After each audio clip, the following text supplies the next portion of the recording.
तो कहानी की शुरुआत ओरोहन से होती है, जो कि अपने आप को एक डंजन में अकेला पाता है। लेकिन तभी पीछे से कुछ डिमोनिक रैबिट्स उस पर अटैक कर देते हैं। वो लोग आगे बढ़ते हैं, लेकिन तभी ओरोहन भी अपनी स्वॉर्ड के साथ आगे बढ़ता है और लोगों को खत्म कर देता है। वो अपने मन में बोलता है, लगता है मेरे अंदर कुछ तो काबिलियत है और मैं अभी भी स्वॉर्ड्समैन बन सकता हूँ। लेकिन इतना ही काफी नहीं था, क्योंकि तभी उसके पीछे कुछ गॉब्लिन मॉन्स्टर भी अब वहाँ पर आ चुके थे और अब वो ओरोहन को मारने के लिए एकदम रेडी हो चुके थे। लेकिन तभी ओरोहन अपने मन में फिर से बोलता है, इस बार मैं स्वॉर्ड्समैनशिप नहीं बल्कि स्पोर्ट मैजिक का यूज करूंगा। जो ओरोहन होता है वो एक एन्चेंटर होता है, यानी कि जो लोग मैजिक का यूज कर सकते हैं। वो अपने चारों ओर एक ग्रीन ऑरा को समन कर देता है और अब उसकी पावर भी एक्टिवेट हो चुकी थी और अब वो बिल्कुल रेडी हो चुका था उन लोगों को खत्म करने के लिए। और इस वर्ल्ड में स्पोर्ट मैजिक काफी रेयर होता है, क्योंकि किसी भी फिजिकल एट्रीब्यूट्स को काफी ज्यादा एनहेंस कर सकता है और किसी भी ह्यूमन को काफी ज्यादा स्ट्रॉन्ग बना सकता है। ओरोहन अपने पर स्पोर्ट मैजिक का यूज करके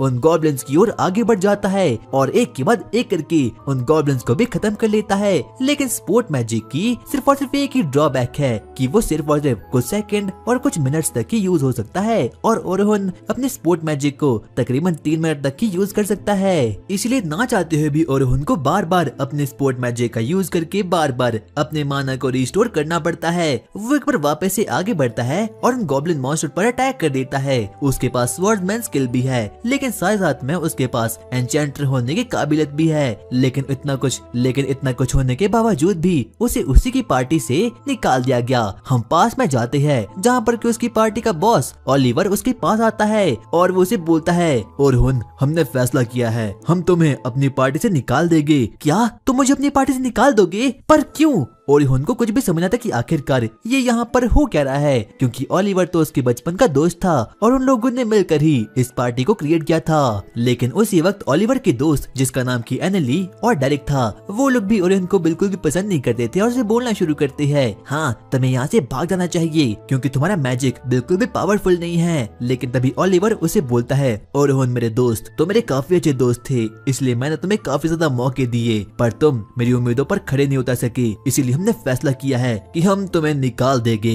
ओरोहन इस चीज को बिल्कुल भी प्रोसेस नहीं कर पाता कि आखिरकार अभी अभी उसके साथ हो क्या रहा है, क्योंकि ओलिवर और बाकी के सभी लोग उसके काफी ज्यादा अच्छे दोस्त थे और उसने इस पार्टी को अपने लाइफ के 8 साल दे दिए थे और तब जाकर अब ये लोग उसे बाहर निकाल रहे हैं। ओलिवर और ओरोहन ने इस पार्टी को तकरीबन 8 साल पहले क्रिएट किया था। उन लोगों ने पहली बार 94th फ्लोर को क्लियर किया था, जो कि सॉदर्न डंजन का एक काफी अच्छा फ्लोर था और काफी ज्यादा डेंजरस भी, और तब से ही लोग उन्हें द हीरोज पार्टी के नाम से जाना करते थे। और उन्होंने इस पार्टी को अपना सब कुछ दे दिया, चाहे वो मैजिक हो या फिर कुछ और। लेकिन अब जाकर ये सभी के सभी लोग उसे निकालने का फैसला कर देते हैं। डायरेक्ट और उनको बोलता है, अबे बच्चे तेरे पास कोई भी अच्छी पावर नहीं है, बाकी टीम के एन्चेंटर के पास काफी अच्छी पावर्स है। हमने पिछली रेड में बाकी टीम के एन्चेंटर की पावर देखी थी जो कि तुझसे तो काफी अच्छी थी। और उनको तो बिल्कुल भी समझ आता कि आखिरकार अभी अभी ये हो क्या रहा है। वो लोगों को बोलता है, क्या तुम लोग आखिरकार ये बोल क्या रहे हो? मुझे तुम्हारी बात बिल्कुल भी समझ नहीं आ रही। तुम्हें पता है ना मैं एक स्वॉर्ड्समैन हूँ, लेकिन फिर भी मैं इस टीम के लिए एक एन्चेंटर का रोल निभा रहा हूँ। लेकिन तभी डायरेक्ट उसे बोलता है, ऐसा कुछ भी नहीं है, ओलिवर तुझसे काफी अच्छा स्वॉर्ड्समैन है, इसलिए तुझे ना चाहते हुए भी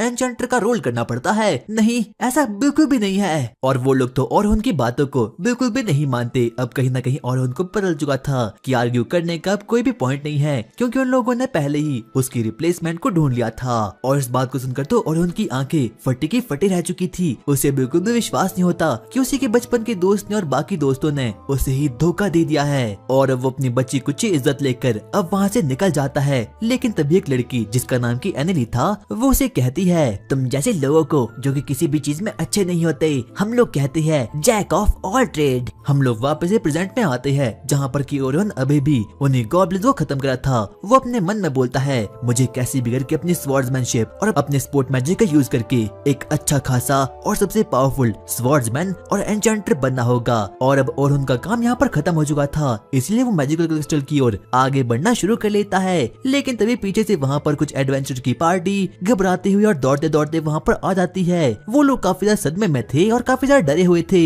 लेकिन ओरोहन को उन लोगों से कोई भी मतलब नहीं था। लेकिन तभी वो लोग आपस में बातचीत करना शुरू करते हैं। बॉस आज तो हम उन ऑर्क मॉन्स्टर से लाल बाल बचे, लेकिन उस लड़की का क्या होगा जिसे कि हम वहीं पर छोड़ कर आ चुके हैं। अरे चुप रहो, किसी को इस बात की कानो कान खबर नहीं होनी चाहिए। ओरहुन अचानक से रुक जाता है और जब वो इस बात को सुनता है कि उन लोगों ने अपने ही टीममेट को धोखा दे दिया तो उसे काफी ज्यादा गुस्सा आता है, क्योंकि पास्ट में उसके साथ भी सेम इंसिडेंट हुआ था और अब ओरहुन अपने आप को कंट्रोल नहीं कर पाता। इसीलिए वो उन एडवेंचर के पास जाता है और उनसे बातचीत करना शुरू कर लेता है। मुझे तुम जैसे लोग बिल्कुल भी पसंद नहीं। लेकिन तभी वो बाकी के एडवेंचरर्स और उनको बोलना शुरू करते हैं, बच्चे हमने ऐसा कुछ भी नहीं किया और अगर तू भी हमारी जगह होता तो तुझे भी ऐसा ही करना पड़ता। हमने तो कुछ भी गलत नहीं किया। लेकिन तभी अचानक से उन लोगों का लीडर काफी ज्यादा गुस्से में आ चुका था, इसीलिए अचानक से वो ओरहुन पर अटैक कर देता है। लेकिन तभी ओरहुन उसे बड़े ही आराम से ब्लॉक करके उसे दूर फेंक लेता है। वो उन लोगों से पूछता है कि आखिरकार उन लोगों ने लड़की को कहाँ पर छोड़ कर रख दिया है। और तभी हम डंजन में उसी अकेली और घबराई हुई लड़की को देखते हैं। वो दीवार के पीछे पीछे जाना शुरू करती है और वो ऑर्क मॉन्स्टर से प्रोटेक्शन के लिए अपने ऊपर बैरियर मैजिक का यूज कर लेती है। लेकिन तभी वो ऑर्क मॉन्स्टर उसकी ओर आगे बढ़ना शुरू कर लेते हैं और उसके बैरियर पर अटैक करना शुरू कर लेते हैं। और अचानक से अब उसका बैरियर टूटकर चकनाचूर हो चुका था। वो अपने मन में बोलती है, तो क्या अब मैं मरने वाली हूँ? और तभी एक हवा के झोंके के साथ अब वहाँ पर ओरहुन भी आ चुका था। ओरहुन सबसे पहले अपनी स्वॉर्ड्समैनशिप और अपने स्पोर्ट मैजिक का यूज करके उन लोगों को मारना शुरू कर देता है। उस लड़की को बिल्कुल भी समझा था कि आखिरकार ये ऐसा कौन सा इंसान है जो कि स्वॉर्ड्समैनशिप और स्पोर्ट मैजिक का यूज भी कर सकता है, क्योंकि ये काफी ज्यादा रेयर स्किल होती है। और जब वो उसके स्वॉर्ड्समैनशिप और स्पोर्ट मैजिक को देखती है तो वो काफी शॉक्ड हो चुकी थी। इतने में ही ओरहुन आगे बढ़ना शुरू कर लेता है और उन लोगों पर अटैक कर देता है। अब कहीं न कहीं उसे समझ आ चुका था कि ऑर्क मॉन्स्टर काफी ज्यादा खतरनाक है और काफी ज्यादा पावरफुल भी है, इसलिए ना चाहते हुए भी उस लो रैंक की एडवेंचर पार्टी को रिट्रीट होना पड़ा। और कहीं न कहीं मुझे समझ आ चुका था कि आखिरकार उन लोगों ने ऐसा क्यों किया था। हम ओरहुन को देखते हैं जो कि ऑर्क मॉन्स्टर पर अपनी एन्चेंटेड स्वॉर्ड से अटैक कर देता है और अब वो लोग फाइनली खत्म हो चुके थे। वो उस लड़की को बोलता है, क्या तुम ठीक तो हो ना? हाँ मैं बिल्कुल ठीक हूँ। और अब वो लोग उस डंजन के बाहर तक आ चुके थे जहाँ पर कि ओरहुन अपने रास्ते पर आगे बढ़ना शुरू कर लेता है। लेकिन तभी वो लड़की जिसका नाम की सोफिया था वो उसे बोलती है, प्लीज क्या आप रुक सकते हैं? और उनको समझा था कि आखिरकार ये लड़की बोल क्या रही है। लेकिन तभी वो उसके सामने थोड़ी क्यूटी बनने की कोशिश करती है और वो उसे बोलती है, मुझे आपके साथ डिनर पर जाना है। और ओरहुन बेचारा बिल्कुल भी मना नहीं कर पाता और ना चाहते हुए भी अब वो उसके साथ डिनर पर जाने के लिए एकदम हामी भर लेता है। अब वो लोग आगे बढ़ना शुरू कर लेते हैं। लेकिन तभी ओरहुन को उस लड़की के कपड़ों पर कुछ अजीब सा क्रैस्ट दिखाई देता है और उसे याद आता है कि ये क्रैस्ट कहीं ना कहीं उसने देखा ही था। बाद में जाकर उसे याद आता है कि जो सोफिया है वो इस किंगडम की सबसे पॉपुलर गिल्ड नाइट्स का सिल्वर रैबिट की एक मेंबर है और एक काफी खतरनाक बात होती है। और अब वो लोग डिनर के लिए एक लोकल रेस्टोरेंट में जाते हैं जहाँ पर कि सोफिया को अपनी बड़ी बहन सेल्मा मिलती है। और जब सेल्मा सोफिया को और उनके साथ देखती है तो उसे लगता है कि ओरहुन उसका बॉयफ्रेंड है। और अब वो सोफिया पर काफी गुस्सा हो चुकी थी। वो उसे बोलती है, तुम काफी छोटी हो और ये बिल्कुल भी तुम्हारी कोई एज नहीं है बॉयफ्रेंड रखने की। और सोफिया उसे बिल्कुल भी कुछ समझा नहीं पाती। और बाद में जाकर ओरहुन को याद आता है कि वो सेल्मा को जानता है, क्योंकि सेल्मा और वो दोनों ही एक ही गिल्ड से ग्रेजुएट हुए थे और वो दोनों ही एन्चेंटर है। और जो सेल्मा होती है वो इस पूरे किंगडम की एक महान एन्चेंटर होती है और यहाँ तक कि वो एक एस रैंक की पार्टी की मेंबर ही थी। और वो सेल्मा ही थी जिसने की एन्चेंटर्स को पूरे किंगडम में और पूरे वर्ल्ड में फेमस किया था। और जो कोई भी किसी भी टीम में रोल होते हैं जैसे कि अटैकर, डिफेंडर और सपोर्टर, ये कुछ भी सेल्मा ने किया था। और सेल्मा के ही स्पोर्टिंग मैजिक को देखने के बाद ओलिवर और बाकी लोगों ने ओरहुन को अपनी टीम से बाहर निकाल दिया था। ओरहुन सेल्मा को देखता है और उसे बिल्कुल भी समझा था कि आखिरकार सेल्मा उसे बड़ी ही अजीब तरीके से देख क्यों रही है। सेल्मा को अभी भी लग रहा था कि ओरहुन और सोफिया गर्लफ्रेंड और बॉयफ्रेंड है, लेकिन अब उसकी गलतफहमी दूर हो चुकी थी। लेकिन सेल्मा को ओरहुन की बातों से ऐसा लगता है कि वो सोफिया में बिल्कुल भी इंटरेस्टेड नहीं है। लेकिन तभी सोफिया आगे बढ़ती है और वो सेल्मा को बोलती है, प्लीज आप उस आदमी को मत डांटिए जिसने की मेरी जान बचाई थी। और अब सेल्मा को पता चुका था कि जो सोफिया है उसने अकेले ही डंजन में जाने का फैसला किया था और ओरहुन ने वहाँ पर उसकी जान बचाई थी, इसीलिए वो ओरहुन से माफी मांगती है। और अब सारी गलतफहमी दूर हो चुकी थी। वो लोग आपस में बातचीत करना शुरू करते हैं और सोफिया ये बात बिल्कुल भी समझ नहीं पाती कि आखिरकार ओरहुन और सेल्मा एक दूसरे को कैसे जानते हैं। सलमा को बहुत हैरानी होती है जब उसे पता चलता है कि सोफिया को ओरन के बारे में कुछ भी नहीं पता, जबकि ओरन फेमस हीरोज पार्टी का मेंबर रह चुका था। और ये सुनते ही सोफिया काफी ज्यादा शॉक्ड हो चुकी थी, इसीलिए वो ओरन से जल्द रिस्पेक्ट के साथ बातें करने लग जाती है। उसे बिल्कुल भी विश्वास नहीं होता कि उसके सामने हीरोज पार्टी का एक मेंबर खड़ा है और वो कोई और नहीं बल्कि ओरन खुद है। वो उसे बोलती है, सॉरी मुझे माफ करना, मुझे पता नहीं था कि आप कौन हो। तभी ओरन जल्दी से उन्हें बताता है कि वो किसी भी हीरोज पार्टी का हिस्सा नहीं है, क्योंकि सभी लोग अपनी अपनी राह पर निकल चुके थे और उन लोगों ने ओरन को पहले ही अपनी टीम से बाहर निकाल दिया था। और सलमा तो ये सुनकर और भी ज्यादा शॉक्ड हो चुकी थी। उसे बिल्कुल विश्वास नहीं होता कि कोई इतने पावरफुल एजेंट को अपनी टीम से कैसे बाहर निकाल सकता है। फिर वो ओरन से पूछती है, इसका मतलब ये है कि अभी तुम फ्री हो? ओरन को लगता है कि सलमा उसे वापस से सिल्वर रैबिट्स को ज्वाइन करने के लिए बोलने वाली है, इसीलिए सलमा अपनी बात पूरी कर पाती उससे पहले ओरन मना कर देता है, मुझे माफ करना, अभी मैं किसी भी पार्टी को ज्वाइन नहीं करूंगा। सलमा मुस्कुराकर बताती है कि ओरन ने गलत समझ लिया है, वो उसे ज्वाइन करने की कोशिश नहीं कर रही थी और असल में वो चाहती है कि ओरन कल होने वाले टीचिंग एक्सपीडिशन में ट्यूटर की तरह शामिल हो और उसका काम होगा नए स्टूडेंट को ट्रेन करना। सलमा समझाती है कि इस नए मिशन में ए रैंक के एडवेंचरर्स और उसके ऊपर के लोग नए स्टूडेंट्स को गाइड करेगी, ताकि वो लोग अगले 3 दिन में सॉदर्न ग्रेट डंजन के 50th फ्लोर के नीचे आ जाएगी। यह सुनकर ओरन काफी ज्यादा हैरान हो चुका था, क्योंकि आमतौर पर इतने गहरे जाने में टॉप के एडवेंचरर्स यहाँ तक कि ए रैंक और बी रैंक को भी 6 महीने से लेकर 1 साल तो लग ही जाते हैं। और सलमा को पहले से पता था कि मिशन काफी ज्यादा मुश्किल होने वाला है, लेकिन नामुमकिन नहीं, क्योंकि वो लोग इस मिशन को कंप्लीट करने के लिए किसी शॉर्टकट को अपनाने वाले हैं। ऊपर से उनके क्लैन के स्पॉन्सर्स इस मिशन को लेकर काफी दबाव भी बना रहे थे और उनको समझ आता है कि अगर बात सिर्फ और सिर्फ स्पॉन्सर की होती तो क्लैन इस खतरनाक से प्लान को मना भी कर सकता था, यानी इसके पीछे जरूर कोई ना कोई बड़ी वजह है। थोड़ी देर और सोचने के बाद ओरन पूरी की पूरी बात को समझ आता है और उसे लगता है ऐसे न्यू स्टूडेंट्स जो कि अभी फ्लोर बॉस तक को नहीं हरा सकते, अगर वो लोग फ्लोर के नीचे लेवल तक पहुंच जाए तो इसके कारण से पूरा का पूरा क्लैन मजबूत हो जाएगा। सलमा को हैरानी होती है कि ओरन ने इतनी कम जानकारी में पूरी की पूरी बात समझ ली। उसे एहसास होता है कि ओरन जितना दिखता है उसे काफी ज्यादा इंटेलिजेंट है। दरअसल डंजन में 10 फ्लोर के बाद एक फ्लोर बॉस आता है और उसे हरा कर ही वो लोग आगे बढ़ सकते हैं और नए स्टूडेंट्स को इतना एक्सपीरियंस बिल्कुल भी नहीं होता कि वो लोग अकेले ही फ्लोर बॉस को खत्म कर पाए। इसीलिए अगर उन लोगों का ट्यूटर काफी ज्यादा खतरनाक होगा जो कि फ्लोर बॉस को आराम से हरा सकता है, तो न्यू स्टूडेंट्स को सिर्फ और सिर्फ उस फ्लोर के क्रिस्टल पर रजिस्टर करना होगा और जिससे क्लैन को और बाकी लोगों को काफी अच्छा भी लग सकता है। इसी वजह से क्लैन को ज्यादा से ज्यादा मजबूत ट्यूटर की जरूरत होती है और इसलिए सलमा चाहती है कि ओरन इस मिशन में शामिल हो। सलमा हल्के से ओरन के हाथ को पकड़ती है और वो उसे बोलती है, ओरन मुझे कैसे भी करके तुम्हारी छोटी सी स्पोर्ट के साथ खेलना है। और जब ओरन इस बात को सुनता है तो वो काफी ज्यादा एक्साइटमेंट में आ चुका था और यहाँ तक कि उसी वक्त ओरन को अपना पास याद आता है कि आखिरकार कैसे उन लोगों ने हीरोज पार्टी से उसे निकाल दिया था, सिर्फ इसीलिए क्योंकि उसका स्पोर्ट मैजिक सलमा से काफी ज्यादा कमजोर था।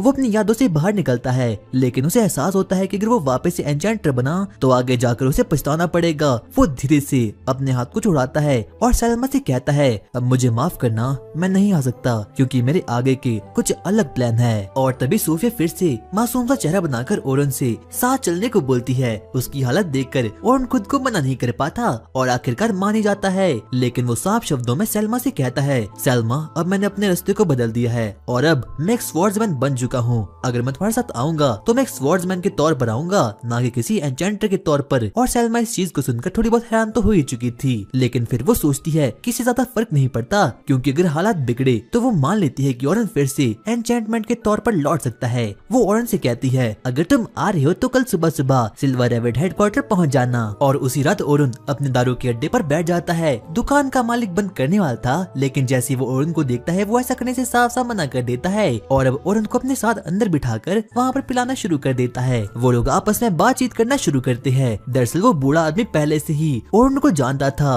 वो उसे बोलता है, ओरन बेटा तुम्हारा बहुत बहुत शुक्रिया, क्योंकि तुम्हारी वजह से ही मेरी दुकान चल पाई थी और यहाँ तक कि जब तुम एक फेमस एडवेंचर पार्टी के मेंबर बने तब तुमने मेरी दुकान को एडवर्टाइज भी किया। इसके लिए मैं हमेशा तुम्हारा आभारी रहूंगा। और जब ओरन इस बात को सुनता है तो वो अपने ऊपर शर्मिंदा फील करता है, क्योंकि अब वो किसी भी हीरोज पार्टी का मेंबर नहीं रहा और सभी लोग तो उसे वैसे भी हीरोज पार्टी की वजह से जानते थे, लेकिन अब उसके पास ऐसा कुछ भी नहीं रहा। इसीलिए अब वो सोच में पड़ चुका था, लेकिन तभी वो बूढ़ा आदमी अब उसकी मूड को वापस से ठीक कर देता है।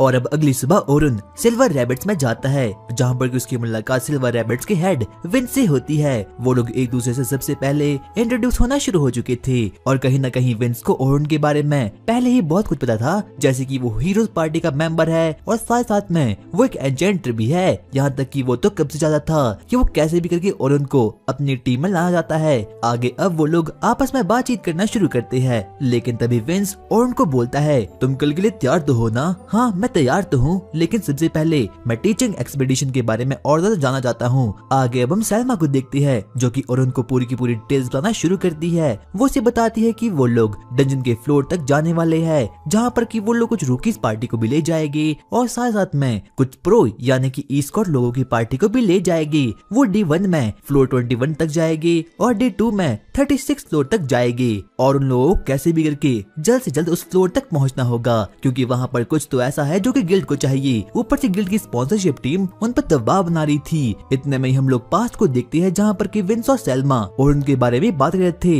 इतने में ही विंस सैल्मा को बोलता है, मुझे पता है ओरुन को हीरोज की पार्टी ने छोड़ लिया, पता नहीं उन लोगों ने ऐसा क्यों किया, क्योंकि ओरुन एक एस है, यानी कि उसके पास काफी ज्यादा कमाल की पावर है और अगर हीरोज की पार्टी ने ऐसा किया तो वो बेचारे वीक बन जाएंगे। इतने में ही सैल्मा आगे से बोलती है, हाँ आपने सही कहा, क्योंकि जो ओरुन है वो काफी अच्छा खासा और काफी ज्यादा पावरफुल एन्चेंटर है। यहाँ तक कि उसकी एन्चेंटिंग स्पीड मुझसे थोड़ी वीक है, लेकिन उसकी कास्टिंग स्पीड मुझसे भी 4 टाइम्स ज्यादा स्ट्रॉन्ग है और वो फ्यूचर को पहले प्रेडिक्ट कर सकता है कि आखिरकार एनिमी कौन सा अटैक करने वाला है और वो काफी ज्यादा पावरफुल भी है। हम लोग वापस से प्रेजेंट में आते हैं, जहाँ पर कि ओरुन को पूरी की पूरी जानकारी मिल चुकी थी कि आखिरकार वो लोग यहाँ पर क्या करने वाले हैं, लेकिन कहीं न कहीं ओरुन को इन चीजों पर शक हो रहा था, क्योंकि उनकी प्लानिंग ठीक ढंग से हुई नहीं थी। इतने में ही वो लोग उससे अपनी टीमिंग के बारे में बताना शुरू करते हैं। वो ओरुन को बताते हैं कि उन लोगों के पास 10 रूकीज की पार्टी है और 5 ई-स्कॉट पार्टी है, और जिस बात को सुनकर कि ओरुन थोड़ा बहुत शॉक्ड हो चुका था।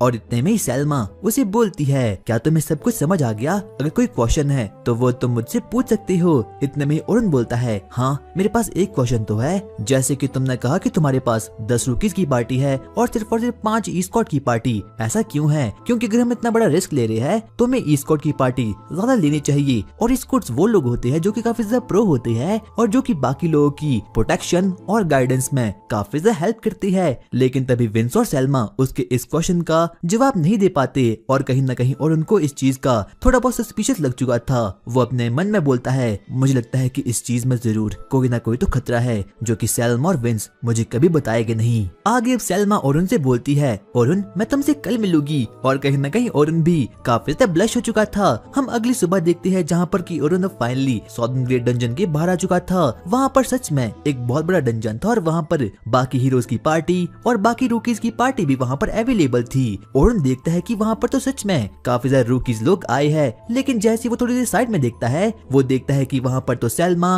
और सोफिया भी अब वहाँ पर आ चुके हैं। और जब सोफिया ओरुन को देखती है तो वो थोड़ी बहुत खुश तो हो ही चुकी थी। ओरुन उसके आउटफिट को नोटिस करता है। उसे पता चलता है कि जो कोई भी रूकीज लोग होते हैं उनके पास डिफरेंट टाइप की आउटफिट होती है और स्कॉट्स लोगों के पास डिफरेंट टाइप की आउटफिट होती है। और इतने में ही वो सोफिया को बोलता है, सोफिया तुम्हारी ड्रेस तो मुझे काफी अच्छी लग रही है। और जब सैल्मा को इस बात का पता चलता है तो वो काफी ज्यादा गुस्से में आ चुकी थी, क्योंकि उसे लगता है कि ओरुन उसकी छोटी बहन पर लाइन मारा है, लेकिन ऐसा कुछ भी नहीं था। वो ओरुन को बोलती है, ओरुन तुम पहले ही काफी लड़कियों के साथ रह चुकी हो ना? हाँ वैसे हीरोज पार्टी में काफी लड़कियां तो थी, तो क्या तुमने उन लोगों के साथ प्लॉट को भी डेवलप किया है? नहीं मैंने ऐसा कुछ नहीं किया। और बाद में जाकर उन लोगों को पता चलता है कि ओरुन पहले एक ही मेंशन में उन लड़कियों के साथ रहा करता था। लेकिन तभी सोफिया उसे बोलती है, मिस्टर ओरुन आखिरकार आप अब कहाँ रहते हो? दरअसल मैं अब एडवेंचर गिल्ड के इन में रहता हूँ। लेकिन तभी सैल्मा सोफिया को बोलती है, सोफिया आखिरकार तुम्हें क्यों जानना है? कहीं तुमको प्लॉट को तो डेवलप नहीं करना? अरे अरे नहीं ऐसा कुछ भी नहीं है। और अब वो लोग रूकीज की ओर आगे बढ़ना शुरू कर लेते हैं, क्योंकि जो कोई भी रूकीज लोग होते हैं वो काफी ज्यादा टेंशन में आ चुके थे, क्योंकि उन लोगों की फर्स्ट एड थी। और इतने में ही सोफिया भी अब अपने ग्रुप के पास वहाँ पर निकल चुकी थी। आगे हम लोग देखते हैं कि ओरुन और सैल्मा अपने बाकी ई-स्क्वाड मेंबर से मिलते हैं, जहाँ पर उन लोगों की मुलाकात एंथम द डिफेंडर से होती है। बेर्नार्ड जो कि और डिफेंडर था और केथी जो कि एक हीलर थी। और इन लोगों के साथ ही सैल्मा और ओरुन भी बाकी टीम्स के ई-स्क्वाड मेंबर बनने वाले हैं, जो कि बाकी की रूकीज टीम को प्रोटेक्शन और बाकी चीजें प्रोवाइड करेगी। और सैल्मा बाकी लोगों को ओरुन के बारे बारे में बताना शुरू कर देती है कि जो ओरन है वो एक अटैकर है और साथ साथ में एक एन्चेंटर भी है। और जब बाकी लोग इस चीज को सुनते हैं तो वो लोग उससे काफी ज्यादा इम्प्रेस हो चुके थे। इतने में ही हम लोग सलमा के पास को देखती है, वो विंस के पास जाती है। इतने में ही विंस उसे बोलता है, सलमा मुझे पता है हमने बहुत ही पावरफुल एस को खोया है, लेकिन अब हमारे पास ओरन है और वो भी एक एन्चेंटर है, और अगर हमने उसकी पावर का यूज किया तो हमारा गिल्ड वापस से टॉप पर आ जाएगा। हम लोग वापस से प्रेजेंट में आते हैं जहाँ पर हम देखते हैं कि जो सलमा होती है वो काफी ज्यादा टेंशन में आ चुकी थी, क्योंकि अब उसे कैसे भी करके ओरन के साथ काम करना होगा और ग्रेट डंजन के 51 फ्लोर तक पहुंचना होगा, चाहे जो भी हो जाए। और वैसे भी ओरन इस वक्त अटैकर का काम करा है और ना कि एन्चेंटर का। और तभी सलमा ओरन को बोलती है, आओ अब हम लोग रोकी से मिलते हैं। और अब वो लोग नए स्टूडेंट्स के पास जाते हैं, जहाँ पर कि सलमा उन लोगों से बातचीत करना शुरू कर देती है। कहीं ना कहीं उसे पता था कि जो कोई भी नूब लोग है ये काफी ज्यादा डरे हुए हैं, इसीलिए वो उनको ओरन के साथ इंट्रोड्यूस करवा देती है। वो बोलती है, इससे मिलो, ये ओरन है और ये पहले ही फ्लोर के 94 लेवल तक पहुंच चुका है और एक ग्रेट डंजन को काफी अच्छे तरीके से जानता है। और जब बाकी के रोकीज इस बात को सुनते हैं तो वो लोग काफी ज्यादा शॉक्ड हो चुके थे, क्योंकि 94 फ्लोर तक पहुंचना कोई बच्चों का काम तो बिल्कुल भी नहीं था। और अब कहीं ना कहीं उन लोगों को लग रहा था कि अब ओरन उनके साथ है तो वो लोग जरूर उस ग्रेट डंजन तक पहुंच पाएंगे। और सलमा उन लोगों को बताती है कि आप लोगों को पता है कि जो ओरन है वो हीरोज पार्टी का पास्ट मेंबर रह चुका है। और जब बाकी के नूब लोग और बाकी के बच्चे इस बात को सुनते हैं तो वो लोग सच में ही काफी ज्यादा शॉक्ड हो चुके थे, क्योंकि सभी लोग हीरोज की पार्टी को काफी ज्यादा ओपी मानते थे और वो लोग उसकी काफी ज्यादा रिस्पेक्ट करते थे। इतने में ही अब सलमा भी और उनके पास आ जाती है। ओरन उसे बोलता है, सलमा लगता है तुमने कुछ ज्यादा ही बोल दिया। अरे नहीं ओरन, ऐसा बिल्कुल भी नहीं है, देखो तुम्हारे बारे में सुनकर ये बच्चे काफी ज्यादा मोटिवेट हो चुके हैं। आगे हम बाकी लोगों को देखते हैं, जहाँ पर कि अब सभी के सभी लोगों को पता चल चुका था कि जो ओरन है वो पहले से ही हीरोज पार्टी का मेंबर रह चुका है और हीरोज की पार्टी नंबर 1 पार्टी हुआ करती थी। इसीलिए अब सभी के सभी लोग ओरन को काफी ज्यादा रिस्पेक्ट देना शुरू करते हैं। इतने में अब सलमा ओरन को बोलती है, चलो अब हम लोग वापस से अपने अपने काम पर लग जाते हैं। और अब ओरन भी इस चीज को मान जाता है और अब ओरन अपने ग्रुप के पास जाता है, जिसे कि वो आज की रेड में एस्कॉर्ट करने वाला है। और इस ग्रुप का नाम ग्रुप 10 होता है, जिसमें कि सिर्फ और सिर्फ 3 मेंबर शामिल होते हैं और बाकी के सभी ग्रुप्स में 4 मेंबर्स होते हैं। इतने में ही ओरन उन लोगों को बोलता है कि हमारी पार्टी का कोई मेंबर लेट हो चुका है। इतने में ही एक लड़का जिसका नाम की लोगन था वो बोलता है, नहीं ऐसा बिल्कुल भी नहीं है, क्योंकि इस पूरे के पूरे गैंग में हमारा ग्रुप ही सबसे ज्यादा शक्तिशाली है और इसीलिए हम लोगों को सिर्फ और सिर्फ 3 मेंबर की जरूरत चाहिए होती है। और इतने में ही हम लोग लोगन नाम के एक बच्चे को देखते हैं और उसका एटीट्यूड तो स्वर्ग छूड़ा था, क्योंकि उसमें तो काफी ज्यादा एटीट्यूड भरा पड़ा था। और अब इतने में ही ओरन उन लोगों को बोलता है, तो चलो सबसे पहले हम लोग इंट्रोडक्शन स्टार्ट करते हैं। बच्चे सबसे पहले तेरी बारी। और सबसे पहले वो बच्चा आगे आता है और वो बोलता है, मेरा नाम लोगन है और मैं ग्रुप 10 का लीडर भी हूँ और साथ साथ में मेरे पास काफी ज्यादा ओपीसी पावर भी है। मैं एक एन्चेंटर हूँ और फ्यूचर में जाकर मैं ही सलमा को पीछे छोड़ूंगा। और इतने में ही हम लोग दूसरे मेंबर को देखते हैं जिसका नाम की कैरोलिन था और वो एक डिफेंडर थी। लेकिन तभी ओरन उसे पूछता है, क्या तुम एक डिफेंडर हो लेकिन तुम्हारे पास तो कोई भी शील्ड नहीं है? हाँ आपने सही समझा, मेरे पास कोई भी शील्ड नहीं है और मैं सिर्फ और सिर्फ डॉज करती हूँ। क्या इसका मतलब तुम एक डॉज टाइप डिफेंडर हो? हाँ आपने सही समझा। अगर तुम्हारे पास पास्ट एक्सपीरियंस नहीं है तो ये काफी ज्यादा खतरनाक जॉब है। और कहीं ना कहीं अब कैरोलिन भी इस बात को सुनकर काफी ज्यादा घबरा चुकी थी, लेकिन उन बच्चों में सच में ही काफी ज्यादा एटीट्यूड भरा पड़ा था, इसीलिए वो ओरन की बातों को बिल्कुल भी नहीं मानते। और अब सोफिया ओरन को अपने बारे में इंट्रोड्यूस बोलना शुरू करती है। वो उसे बोलती है, मेरा नाम सोफिया है और मैं एक अटैकर और कास्टर हूँ। और इतना ही काफी नहीं था कि कैरोलिन और वो लोगन आपस में लड़ना शुरू कर लेते कि आखिर ग्रुप 10 का लीडर कौन है। इतने में ही ओरन अपने मन में बोलता है, लगता है रेड इतनी इजी नहीं होने वाली। आगे हम लोग उन बच्चों को देखते हैं और अब वो लोग डंजन में आगे बढ़ना शुरू कर देते हैं। लेकिन तभी कैरोलिन ओरन को बोलती है, वैसे आप तो हीरोज पार्टी के मेंबर थे ना, आखिरकार आप सिल्वर रैबिट के एक्सपेडिशन में क्या कर रहे हैं? आप तो वैसे भी हमें अपना एनिमी मानते हैं ना। लेकिन तभी ओरन उसे बोलता है, क्या तुमने सही से नहीं सुना? मैं हीरोज पार्टी का मेंबर था और मैंने लीव कर दिया है। अच्छा ये तो काफी ज्यादा कमाल की बात है। और क्या आपको पता है कि सोफिया आपके बारे में काफी कुछ अच्छा बोली थी? लेकिन तभी सोफिया उसे बोलती है, हाँ क्योंकि इन्होंने मेरी जान को बचाया था। लेकिन तभी कैरोलिन बोलती है, इसका मतलब सोफिया तुम्हें काफी ज्यादा अच्छा लगता है? नहीं ऐसा कुछ भी नहीं है। और सोफिया इस बात को सुनकर काफी ज्यादा ब्लश कर देती है। और अब आगे वो लोग डंजन में आगे बढ़ना शुरू कर देते हैं। लेकिन तभी हम लोग देखते हैं कि पीछे से वहाँ पर कुछ वुल्फ मॉन्स्टर उन लोगों की ओर आगे बढ़ना शुरू कर लेते हैं। लेकिन तभी ओरन का ट्रैप मैजिक एक्टिवेट होकर अब उन वुल्फ मॉन्स्टर को 2 सेकंड में ही खत्म कर देता है, क्योंकि ओरन ने पहले से ही इस ट्रैप मैजिक को यहाँ पर सेट कर दिया था। क्योंकि उसका मानना ये था कि वो डंजन में होने वाली फालतू फाइट में बिल्कुल भी अपना टाइम वेस्ट नहीं करने वाले, क्योंकि उन लोगों के पास डंजन के 51 फ्लोर तक पहुंचने के लिए बहुत कम टाइम होने वाला है। आगे हम देखते हैं कि वो लोग जैसे तैसे करके फ्लोर के 20 फ्लोर तक पहुंच चुके थे।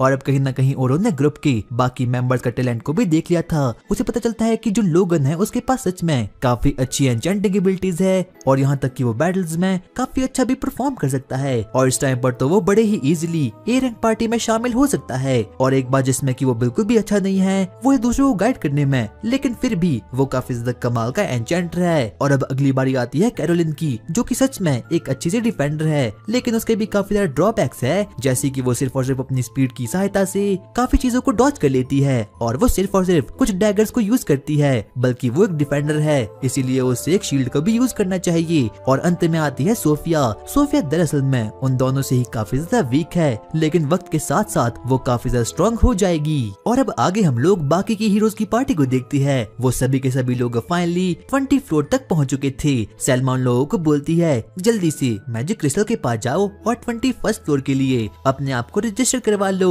और अब सभी बच्चे भी मैजिकल क्रिस्टल तक पहुंच चुके थे। आगे हम देखते हैं कि उन लोगों का दिन फाइनली कंप्लीट हो चुका है, और आज के दिन उन लोगों ने अपने मिशन को यानी कि 21 फ्लोर में जाने के मिशन को कंप्लीट कर दिया है। सैल्मा और ओरन आपस में बातचीत करना शुरू करते हैं। ओरन उसे बोलता है जैसा कि तुमने कहा था ग्रुप 10 में काफी ज्यादा पोटेंशियल है, पर मैं कैरोलिन को लेकर थोड़ी बहुत टेंशन में हूँ। अगली सुबह होती है और ओरन काफी ज्यादा गुस्से में आ चुका था, क्योंकि अब उसके जाने की खबर न्यूज में छप चुकी है। और अब सभी लोगों को इसके बारे में पता चुका था कि ओरन को हीरोज की पार्टी ने बैनिश कर दिया, जिससे कि अब ओरन काफी ज्यादा गुस्से में आ चुका था, लेकिन वो इसके बारे में कुछ भी नहीं कर सकता। आगे अब ओरन अपने काम पर जाता है, लेकिन तभी पीछे से उसे एक अजीब सी आवाज आती है, और वहाँ पर दौड़ते दौड़ते उसके बचपन की दोस्त लूना वहाँ पर आ चुकी थी। और ये कोई और नहीं बल्कि हीरोज की पार्टी की एक मेंबर ही थी। दरअसल ओरन और लूना काफी ज्यादा अच्छे दोस्त थे, और यहाँ तक कि वो हीरोज की पार्टी में उसकी काफी देखभाल भी किया करती थी। लूना ओरन को बोलती है ओरन प्लीज वापस से हीरोज की पार्टी में वापस लौट जाओ, लेकिन अब बेचारा ओरन ऐसा बिल्कुल भी कुछ भी नहीं कर पाता।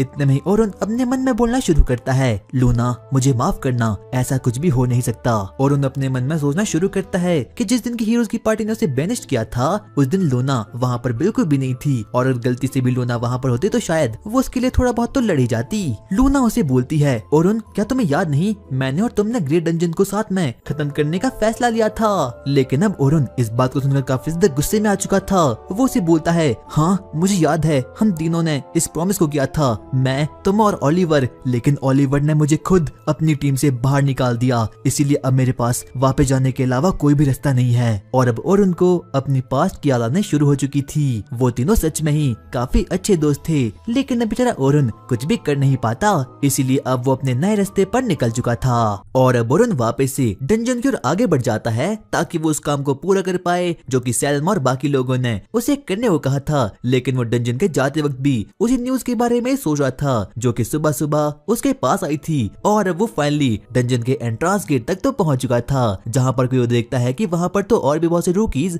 अब वहां पर आ चुके थे। और जब बाकी के रूकीज ओरन को वहां पर देखते हैं तो वो लोग उसे बिल्कुल भी प्रोसेस नहीं कर पाते कि आखिरकार ये वीक सा बंदा यहाँ पर क्यों आ रखा है। और अब ओरन को भी इस बात का पता चुका था कि इन सभी बच्चों ने वो न्यूज को देख लिया है जो कि सुबह सुबह उसके घर पर भी आई थी, जिसमें कि लिखा गया था कि हीरोज की पार्टी ने ओरन को धक्के मारकर अपनी टीम से बाहर निकाल दिया था। और अब यहाँ तक कि वो रूकीज बच्चे भी ओरन की इतनी ज्यादा रिस्पेक्ट नहीं किया करते थे। और अब ओरन को भी इस बात का एहसास हो चुका था। और अब सैल्मा, बर्न, केथी और बाकी लोग भी अब वहाँ पर आ चुके थे। वो लोग रूकीज बच्चों को बताती है आज का हमारा मिशन होने वाला है कि हम लोगों को 21st फ्लोर से 35th फ्लोर तक जाना होगा। सबसे पहले सैल्मा ओरन से बात करती है और उसे माफी मांगती है क्योंकि उसने ओरन को बाकी रूकीज बच्चों के बीच में काफी ज्यादा ओवर हाइप कर लिया था, जिससे कि अब उन सभी रूकीज बच्चों की ओरन को लेकर काफी ज्यादा हाई एक्सपेक्टेशन हो चुकी थी। अब वो लोग फाइनली रूकी से बातचीत करना शुरू करते हैं, लेकिन तभी ओरन और सैल्मा को इस बात का पता चुका था कि जो कोई भी वो रूकीज बच्चे हैं अब उन लोगों में कोई भी कॉन्फिडेंस नहीं है, क्योंकि उन लोगों को लग रहा था कि जो ओरन है जो कि उन्हें स्कॉट करने वाला है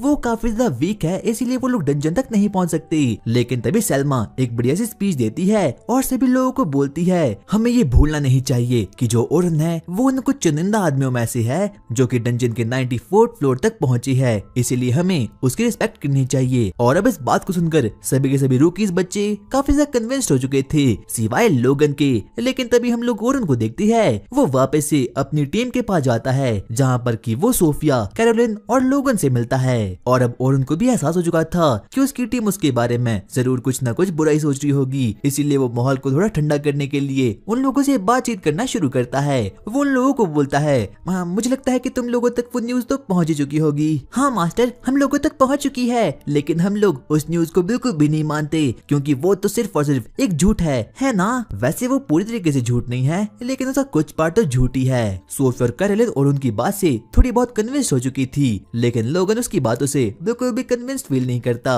और अब लोगन को अपने मन में लग रहा था कि उसके साथ बहुत ही बड़ा विश्वासघात हो चुका है। और तभी ओरन उन लोगों को बोलता है हाँ मुझे पता है मैं उतना स्ट्रांग नहीं, लेकिन मैं इतना स्ट्रांग हूँ कि मैं तुम लोगों को प्रोटेक्ट कर सकता हूँ। लेकिन तभी सोफिया बोलती है नहीं ऐसा कुछ भी नहीं है, आप काफी ज्यादा स्ट्रांग हो। और उन लोगों का शुक्रिया अदा करता है क्योंकि अब उन लोगों को ओरन पर पूरा का पूरा विश्वास हो चुका था। और तभी ओरन उन लोगों को बोलता है ठीक है तो आज हम लोगों को 51 फ्लोर को क्लियर करना होगा। और अब इतना करने के बाद वो लोग डंजन की ओर आगे बढ़ना शुरू कर जाते हैं। और आज का उन लोगों का ये मकसद होने वाला है कि उन लोगों को कैसे भी करके 21st फ्लोर से 35th फ्लोर तक पहुंचना होगा। वो लोग आगे आगे बढ़ना शुरू करते हैं और उनको अपने स्टूडेंट्स पर काफी ज्यादा विश्वास था क्योंकि उन लोगों के पास काफी ज्यादा ओपी पावर थी। वो लोग एक के बाद एक करके हर एक फ्लोर को क्लियर करना शुरू करती है और अब वो लोग अपनी जर्नी में आगे बढ़ना शुरू कर देती है। कैरोलिन सबको अपने डैगर से मारती है और वही सोफिया भी अपने फायर मैजिक का यूज करके हर एक मॉन्स्टर को वहाँ पर पेल कर देती है। और चलते चलते अब वो लोग फाइनली 31st फ्लोर तक पहुंच चुके थे और ये फ्लोर काफी ज्यादा अननोन था, इसलिए ओरो डिसाइड करता है कि वो सभी टीममेट्स की आगे चलेगा और बाकियों को अपने पीछे रखेगा क्योंकि इस फ्लोर में जरूर कुछ ना कुछ तो खराबी हो ही सकती है। और अब ओरन और बाकी लोग आगे बढ़ना शुरू कर देते हैं। वो लोग वहाँ पर कुछ मॉन्स्टर को तो मार ही देते हैं, लेकिन तभी ओरन को वहाँ पर कुछ अजीब प्रकार की प्रेजेंस का फील होता है, इसीलिए वो बाकी लोगों को बोल देता है रुक जाओ तुम बस मेरे पीछे रहना। और उनको पहले ही महसूस हो चुका था कि इस फ्लोर में जरूर कुछ गॉब्लिन्स या फिर कुछ ऑर्क्स हो सकती है। वो लोग अब आगे बढ़ना शुरू करते हैं, लेकिन तभी ओरन कैरोलिन को बोलता है देखो तुम गॉब्लिन को संभालो और सोफिया तुम ऑर्क को संभालो। अब कैरोलिन आगे बढ़ती है और गॉब्लिन्स को मारना शुरू कर देती है। उसके डैगर सच में ही काफी ज्यादा कमाल के थे। और वहीं हम लोग सोफिया को भी देखते हैं, सोफिया एक के बाद एक करके ऑर्क को मारना शुरू करती है। लेकिन तभी ओरन लोगन को बोलता है लोगन जल्दी से स्पोर्ट मैजिक का यूज करो। लेकिन अब लोगन और उनकी बात को बिल्कुल भी नहीं मानता। वो अपने मन में सोचता है ये तो काफी ज्यादा वीक है, आखिरकार ये मुझे ऑर्डर क्यों देगा। इसीलिए वो पहले ही कुछ मैजिकल सर्कल को अपने हाथों में स्पॉन करके उन लोगों को स्पोर्ट करना शुरू कर देता है। वही हम लोगन को देखते हैं और वो कैरोलिन पर अपने स्पोर्ट मैजिक का यूज करके उसके ऑरा और बाकी चीजों को बफ कर लेता है, लेकिन उसका ध्यान सोफिया पर नहीं पड़ता। और तभी हम लोग सोफिया को देखते हैं और सोफिया अचानक से एक जगह पर रुक चुकी थी। और जैसे ही सोफिया ऑर्क को देखती है वो कोई भी एक्शन नहीं ले पाती क्योंकि पास्ट में उसके साथ बहुत बुरा हो चुका था। और तभी सोफिया को ऑर्क को लेकर अपनी पुरानी यादें आती है। उसे बिल्कुल समझना था कि आखिरकार उसे क्या करना चाहिए, लेकिन ओरन इस बात को नोटिस कर देता है और अब ना चाहते हुए भी ओरन को सोफिया के पास जाना ही पड़ता है। अचानक से ओरन तभी एक हिडन मैजिक का यूज कर लेता है, लेकिन तभी लोगन उस चीज को नोटिस कर देता है। और जैसे ही ओरन अपने मैजिक का यूज करता है अचानक से वो ऑर्क एक जगह पर स्टन हो चुका था और वो लोग कुछ भी नहीं कर पाते। और तभी ओरन सोफिया को बोलता है सोफिया मुझे पता है तुम काफी डरी हो, लेकिन जितना तुम सोचती हो तुम उससे क्या ही ज्यादा स्ट्रॉन्ग हो। और अब सोफिया को थोड़ी बहुत हिम्मत आ चुकी थी, इसीलिए वो उस ऑर्क मॉन्स्टर पर अपने फायर मैजिक और अपने फायरबॉल जुत्सु का यूज करके उसे एकदम भून कर रख देती है। और यहाँ तक कि बाकी के लोग तो उसकी इस पावर को देखकर सच में ही काफी एक्साइटमेंट में आ चुके थे।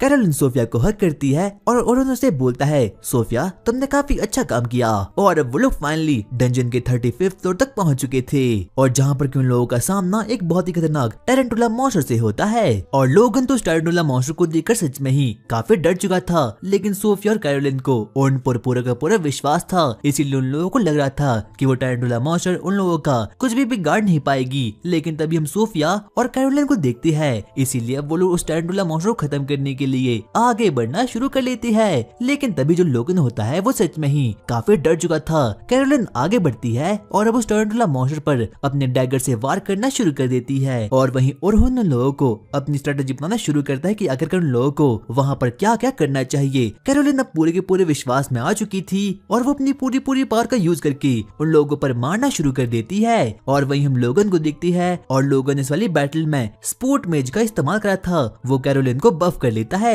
और अब उसकी एबिलिटीज को भी थोड़ी बहुत एनहांस कर देता है। कैरोलिन के पास अब स्ट्रेंथ बूस्ट और बाकी की चीजें भी अब बूस्ट आ चुकी थी और अब कैरोलिन के सभी स्टैट्स काफी ज्यादा बफ हो चुके थे और वो एक के बाद एक करके अब उस पर मारना शुरू कर देती है। लेकिन तभी वो टैरेंटुला कैरोलिन पर अटैक कर देती है। कैरोलिन के पास अब कोई भी दूसरा ऑप्शन नहीं बचता, इसीलिए ना चाहते हुए भी अब उसे डॉज करना ही पड़ता है। लोगन को लगता है कि उसे कोई स्पोर्ट मैच नहीं बल्कि आगे बढ़कर उसे 1v1 फाइट करनी होगी, लेकिन तभी ओरहुन उसे काम करने की कोशिश करता है और वो उसे बोलता है नहीं लोगन, तुम आगे नहीं जा सकते क्योंकि अगर तुम आगे गए तो कैरोलिन और सोफिया अच्छे से काम नहीं कर पाएगी। इसलिए ना चाहते हुए भी लोगन को अब वहीं पर रुकना ही पड़ता है और अब वहीं पर कैरोलिन और उनके कहने पर टैरेंटुला पर जंप कर देती है। वो उसकी हर एक पार्ट को काटना भी शुरू कर देती है, लेकिन अभी तक वो टैरेंटुला मॉन्स्टर बिल्कुल भी खत्म नहीं होती क्योंकि उस टैरेंटुला के पास सच में ही काफी ज्यादा ओपीसी पावर होती है। उसके पास बहुत बड़े बड़े से फैंग्स भी होते हैं और यहाँ तक कि वो एक वेनमस मॉन्स्टर था, यानी कि जिसके पास काफी ज्यादा हाई लेवल की पावर्स होती है। और तभी ओरहुन लोगन को बोलता है कैरोलिन पर जल्द से जल्द एजिलिटी और स्ट्रेंथ का बफ लगा लो और अब लोगन भी ठीक वैसा ही कर देता है और अब वो कैरोलिन के सभी स्टैट्स को काफी बफ कर लेता है। लेकिन तभी ओरहुन वापस से सोफिया को बोलता है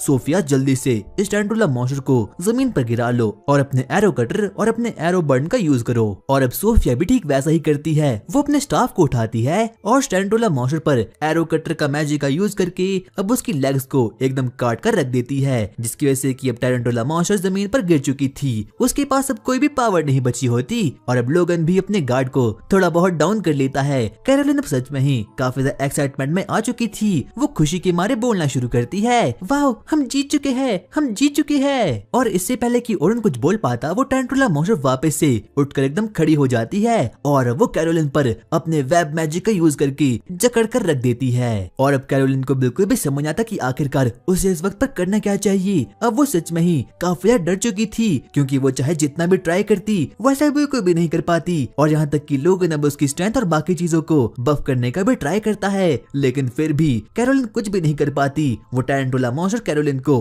अपने मुंह की ओर खींचना शुरू कर लेती है, लेकिन तभी ओरहुन सोफिया को बोलता है इसके वेपन्स पर अपने बफ मैजिक का यूज करो और अब सोफिया भी ठीक वैसे ही करती है, जिससे कि कैरोलिन के वेपन सच में ही काफी ज्यादा एनहांस हो चुके थे। लेकिन इतना ही काफी नहीं था कि सोफिया एक बार वापस से अपने रॉक मैजिक का यूज करती है, जिससे कि वो टैरेंटुला मॉन्स्टर सच में ही एकदम खत्म हो चुकी थी और अब कैरोलिन भी बच चुकी थी। लोगन तुमने काफी अच्छा काम किया और अब आज का उन लोगों का मिशन एकदम कंप्लीट हो चुका था। वो लोग कीव से बाहर जाते हैं और जहाँ पर की सैलम और बाकी लोग उन रूकीज को कांग्रेचुलेट करते हैं और वहीं पर ओरहुन भी अपने घर जाने के लिए एकदम रेडी हो चुका था। लेकिन तभी पीछे से अब वहाँ पर आंट और बर्न ओरहुन के पास आते हैं और वो उसे बोलते हैं ओरहुन क्यों ना आज तुम हमारे साथ खाने पर चलो। और अब ओरहुन भी अपनी पार्टी मेंबर्स की बात मानकर उन लोगों के साथ डिनर पर निकल जाता है और वहीं हम लोग सोफिया, लोगन और कैरोलिन को देखते हैं जो कि एक वैगन में थे। लेकिन तभी लोगन सोफिया से बोलता है जब ओरहुन तुमसे पहली बार मिला आखिरकार वो किस टाइप के मैजिक का यूज कर रहा था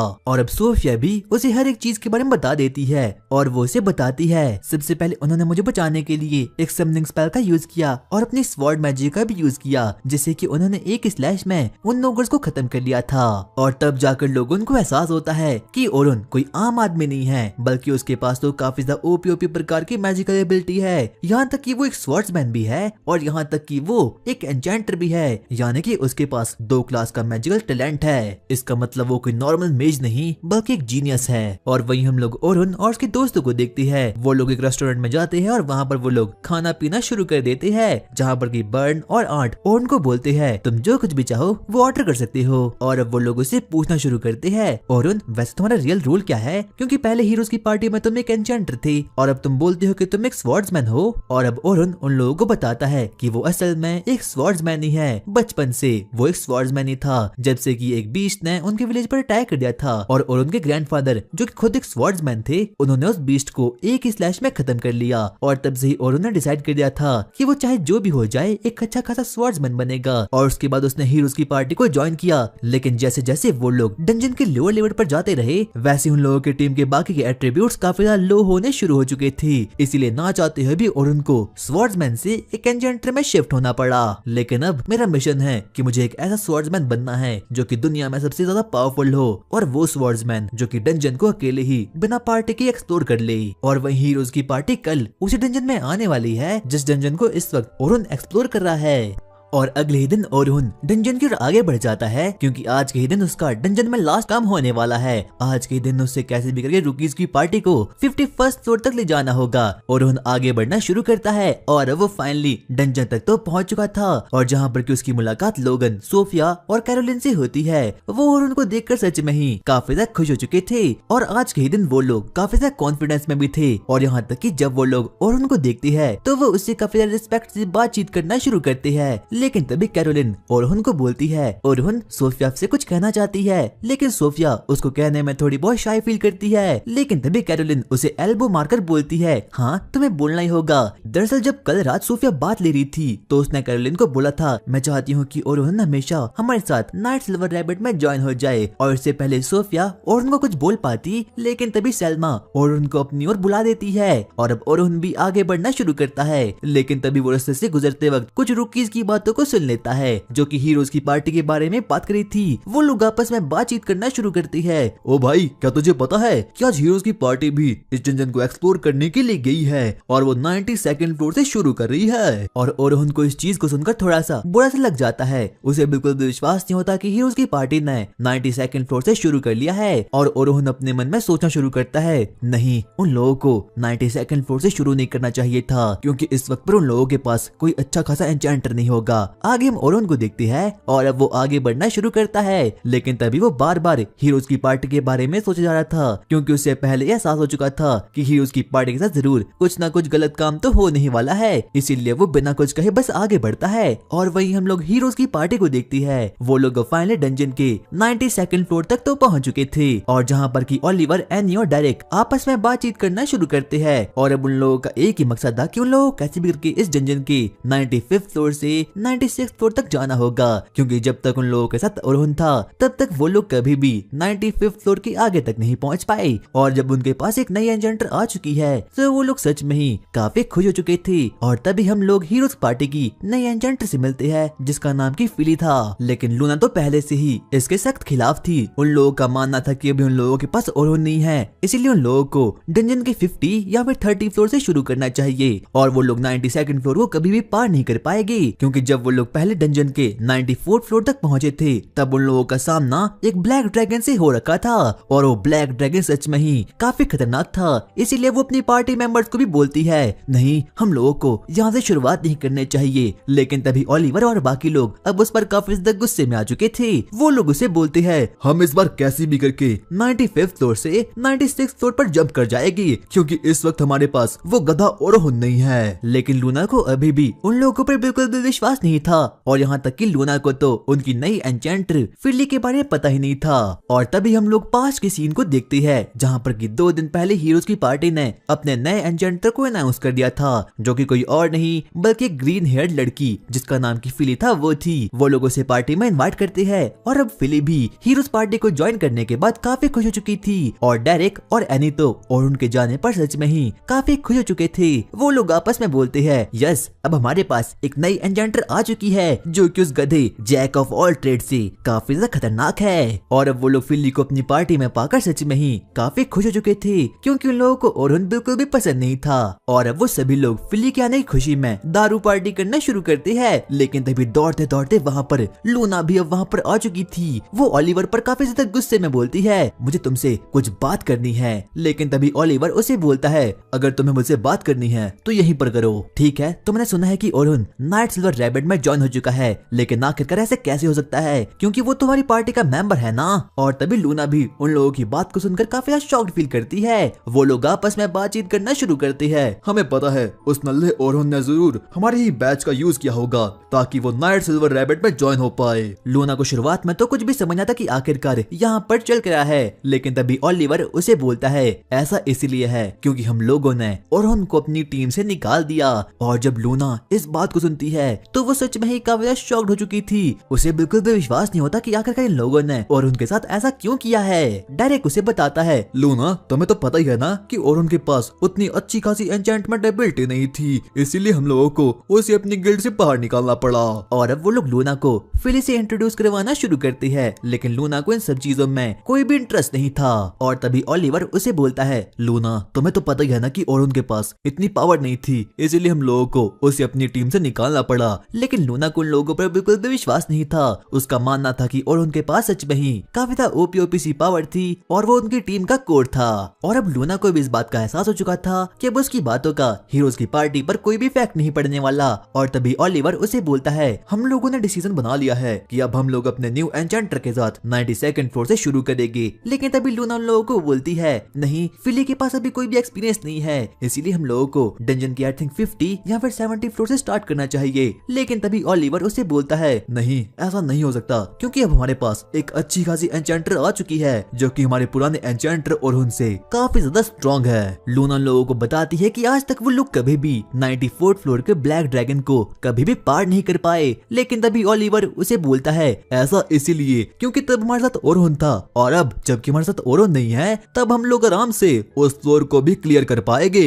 लूना के पास अब कोई भी ऑप्शन नहीं बचता, इसलिए ना चाहते हुए भी उसे वापस से हीरोज की पार्टी की बात मान ही पड़ती है। हम लोग वापस से प्रेजेंट में आते हैं, जहाँ पर कि हम लोग 92nd फ्लोर में हीरोज की पार्टी को देखते हैं। और तभी उन लोगों के सामने एक बहुत बड़ा मॉन्स्टर द ब्लैक मैमथ अब वहाँ पर आ चुका था। और अब ब्लैक मैमथ भी उन लोगों पर भारी पड़ना शुरू हो चुका था। ब्लैक मैमथ उन लोगों के सामने आता है और अब उन लोगों पर अटैक करना शुरू कर देता है। और यहाँ तक कि ओलिवर भी अब उसके अटैक्स को पूरी तरीके से डॉज नहीं कर पाता। लेकिन तभी ओलिवर अब काफी ज्यादा गुस्से में आ चुका था। वो फिली को बोलता है, फिली जल्दी से मुझ पर बफ मैजिक का यूज करो। और फिली ने तो पहले से ही उस पर अपने बफ मैजिक का यूज किया होता है, लेकिन फिर भी उसकी एट्रीब्यूट्स और बाकी की चीजें बिल्कुल भी बफ नहीं होती, जिस चीज को देख कर की ओलिवर अब काफी ज्यादा शॉक्ड हो चुका था। और ना चाहते हुए भी ओलिवर को अपने बैक एंड में जाना ही पड़ता है, क्योंकि वो अकेले उस मैमथ से नहीं लड़ पाता। अब कहीं ना कहीं ओलिवर को इस चीज का रियलाइज हो चुका था कि वो थोड़ा बहुत वीक तो हो ही चुका है। लेकिन तभी हम लोग डायरेक्ट को देखते हैं, वो मैमथ अब काफी गुस्से में आ चुका था, जिसके कारण से कि वो डायरेक्ट पर अपनी सोलर बीम का यूज कर देता है। और डायरेक्ट पहले बार उस चीज को अच्छी प्रकार से डॉज नहीं कर पाता। अब ओलिवर काफी गुस्से में आ चुका था। वो फिली को बोलता है, फिली तुम क्या करी हो, डायरेक्ट पर जल्द से जल्द अपने बफ मैजिक का यूज करो। लेकिन फिली बेचारी ऐसा बिल्कुल भी कर नहीं पाती। वो उसे बोलती है, सॉरी मैं ऐसा नहीं कर पा रही हूँ। और तभी एनी भी अब उस मैमथ पर अपने फायर मैजिक जुत्सु का यूज कर देती है, लेकिन उससे भी उस मैमथ को बिल्कुल भी जरा से भी खरोच नहीं आती। और अब उन लोगों के मैजिकल एट्रीब्यूट्स और बाकी की चीजें एकदम वीक से भी नॉर्मल हो चुकी थी। उन लोगों के पास बिल्कुल भी कोई पावर नहीं बचती। यहाँ तक कि अब एनी, डेरेक और ओलिवर को इस चीज का एहसास हो चुका था कि किसी अननोन रीजन से वो सभी के सभी लोग काफी ज्यादा पावरलेस महसूस कर रहे थे। ओलिवर एक बार वापस से फिली को बोलता है, फिली तुम ये क्या कर रही हो, हम लोगों पर जल्द से जल्द अपने मैजिकल टैलेंट और एन्चेंटमेंट का यूज करो। अब फिली काफी ज्यादा डर चुकी थी। वो लोगों को बोलती है, सॉरी मैं ऐसा नहीं कर पा रही हूँ, क्योंकि मैं अभी तक आपके फाइटिंग स्टाइल को नहीं समझ पाई। और अब ओलिवर भी काफी ज्यादा शॉक्ड हो चुका था। उसे और उनकी याद आती है जब वो लोग पहली बार साथ में लड़े थे, तब उन्होंने 1 घंटे के अंदर ही उन लोगों के मैजिकल टैलेंट और फाइटिंग स्टाइल को समझकर उन लोगों पर एन्चेंटमेंट बूस्ट का यूज कर लिया था। लेकिन फिली ऐसा बिल्कुल भी कर नहीं पा रही। और अब हीरोज की पार्टी धीरे धीरे करके हारना भी शुरू हो चुकी थी। वो मैमथ बिना रुके उन लोगों पर अपनी सोलर बीम, लेजर बीम का यूज करना शुरू कर देता है, लेकिन फिर भी उससे कुछ भी नहीं होता। फिली एनी पर अपने बफ मैजिक और एन्चेंटमेंट का यूज कर लेती है, लेकिन जिससे कि एनी की पावर बिल्कुल भी इंक्रीज नहीं होती, उल्टा वो तो नॉर्मल होना शुरू हो चुकी थी। अब वो मैमथ हीरोज की पूरी पार्टी पर एक साथ ही वार करना शुरू कर जाता है। लेकिन तभी ओलिवर और बाकी लोगों को इस चीज का रियलाइज होता है कि उन लोगों की ना तो स्पीड ज्यादा हुई है और ना ही तो उन लोगों की स्ट्रेंथ और एजिलिटी काफी ज्यादा हो रखी है। एनी उस मैमथ पर पीछे से वार करने की कोशिश करती है, लेकिन तभी वो मैमथ अचानक से अपने साइड में से भी उन लोगों पर लेजर बीम को यूज करना शुरू कर देता है। ओलिवर फिली को अपनी स्ट्रेटेजी को बताता है और वो उसे बोलता है, फिली तुम एक काम करो, हम लोगों पर अपने एन्चेंटमेंट का यूज करो और तुम हमें बताना कि क्या कोई मॉन्स्टर हम लोगों पर पीछे से अटैक कर भी रहा होगा या फिर नहीं। लेकिन फिली इस चीज को साफ सीधा मना कर देती है। वो उसे बोलती है, सॉरी अगर मैं तुम लोगों पर एन्चेंटमेंट मैजिक का यूज करूंगी तो मैं बाकी किसी भी चीजों पर बिल्कुल भी ध्यान नहीं रख पाऊंगी। जिस बात को सुनकर कि ओलिवर और एनी काफी गुस्से में आ चुके थे, क्योंकि ओरोहन के पास इतनी काबिलियत थी ही, वो उन लोगों को एन्चेंट करने के साथ साथ ही उन लोगों पर नजर भी रखा करता था, लेकिन फिली ऐसा बिल्कुल भी कर नहीं पाती। और अब एनी भी फिली पर काफी गुस्सा हो चुकी थी। वो उसे बोलती है, तुम तो बिल्कुल किसी भी काम की नहीं हो, हमें तुम्हें अपने साथ लाना ही नहीं चाहिए था, और तुम तो हीरोज पार्टी की मेंबर होने के बिल्कुल भी लायक नहीं हो। और अब ओलिवर भी काफी गुस्से में आ चुका था, और अब ओलिवर को भी इस बात का एहसास हो चुका था कि वो अपनी स्वॉर्ड की पूरी पावर का यूज ही नहीं कर पा रहा है, और ऐसा इसीलिए हो सकता है कि फिली के पास एनहांसमेंट पावर ही ना हो। वो लोग ब्लैक मैमथ से लड़ रहे थे, लेकिन तभी वहाँ पर ब्लैक ड्रैगन जो कि 95th फ्लोर का फ्लोर बॉस है, अब वो वहाँ पर आ चुका था। जैसे ही लूना उसे देखती है, वो सच में ही काफी घबरा चुकी थी, और अब उन लोगों को समझ आ चुका था कि अब वो लोग यहाँ पर मरने वाले हैं। ओलिवर अपने मन में सोचता है, नहीं, आखिरकार ये कैसे हो सकता है, कोई फ्लोर बॉस अपने फ्लोर को छोड़कर यहाँ पर कैसे आ सकता है। हम उसी ब्लैक ड्रैगन को देखते हैं जो कि अब जमीन पर लैंड कर देता है, और अब उसके सिर्फ चलने से अब वो ब्लैक मैमथ एकदम खत्म हो चुका था। और अब वो मैमथ जिसे कि हीरोज की पार्टी बिल्कुल भी हरा नहीं पा रही थी, ब्लैक ड्रैगन उसे अपनी एक चुटकी से ही खत्म करके रख देता है। सभी के सभी हीरोज पार्टी के मेंबर इस चीज को देखकर सच में ही काफी डर चुके थे। अब उन लोगों को बिल्कुल भी समझना था कि आखिरकार उन लोगों को यहाँ से आगे क्या करना चाहिए, क्योंकि चाहे जो भी हो जाए वो कभी भी इस ब्लैक ड्रैगन को कभी भी खत्म नहीं कर पाएगी। ब्लैक ड्रैगन उन लोगों पर अब काफी ज्यादा गुस्से में आ चुका था, इसीलिए वो उन लोगों पर अपनी हेल फायर एबिलिटी का यूज कर देता है। वो सबसे पहले डेरिक पर अटैक कर देता है, लेकिन डेरिक जिससे काफी ज्यादा जख्मी हो चुका था। फिली ये देखकर काफी ज्यादा शॉक्ड हो चुकी थी। एनी ब्लैक ड्रैगन पर अपने फायर बैंचे का यूज करती है, लेकिन एनी से भी कुछ भी हो नहीं पाता। एनी कवर लेने के लिए एक रॉक के पीछे छिप जाती है, लेकिन ब्लैक ड्रैगन की फ्लेम्स इतना ज्यादा खतरनाक होती है कि अब एनी भी काफी जख्मी हो चुकी थी। तभी लूना ओलिवर को बोलती है, ओलिवर, हम लोग ब्लैक ड्रैगन को कभी भी खत्म नहीं कर सकते, इसीलिए हम लोगों को वापस से टेलीपोर्टेशन क्रिस्टल का यूज करके अपने गिल्ड में जाना होगा। और अब ओलिवर को भी इस बात का एहसास हो चुका था कि अब उसकी पूरी टीम की मैजिकल पावर और मैजिकल एनहांसमेंट काफी ज्यादा लो हो चुकी है, इसीलिए वो लोग उस ब्लैक ड्रैगन से कभी भी लड़ नहीं सकते। लेकिन वो एक लास्ट ट्राई करता है और अपनी स्वॉर्ड की पूरी पावर से उस ब्लैक ड्रैगन पर अटैक कर देता है, लेकिन जैसे ही धुआं साइड होता है, वो देखता है कि उस ब्लैक ड्रैगन को तो जरा से भी खरोच नहीं आती। और अब ओलिवर पूरी तरीके से अपनी हिम्मत हार चुका था, लेकिन तभी लूना दौड़ते दौड़ते उसके पास आती है और वो ओलिवर को बोलती है, ओलिवर, तुम क्या कर रहे हो, जल्द से जल्द पूरे के पूरे ग्रुप को इकट्ठा करो, हम लोगों को टेलीपोर्टेशन क्रिस्टल का यूज करना ही होगा। और अब उन लोगों के पास कोई भी ऑप्शन नहीं बचता, इसलिए ना चाहते हुए भी उन लोगों को टेलीपोर्टेशन गेट का यूज करना ही पड़ता है। लेकिन इसे यूज करने में भी एक कैच था, क्योंकि उन लोगों को इस बात का कोई भी नॉलेज नहीं था कि क्या ये टेलीपोर्टेशन गेट उन लोगों को फ्लोर के ऊपर लेवल तक पहुंचा पाएगा या फिर नीचे लेवल तक। और अब वो सभी के सभी लोग टेलीपोर्टेशन गेट को वहां पर समन कर देते हैं। वो लोग उसके अंदर जाने वाले थे, लेकिन तभी वो ब्लैक ड्रैगन पीछे से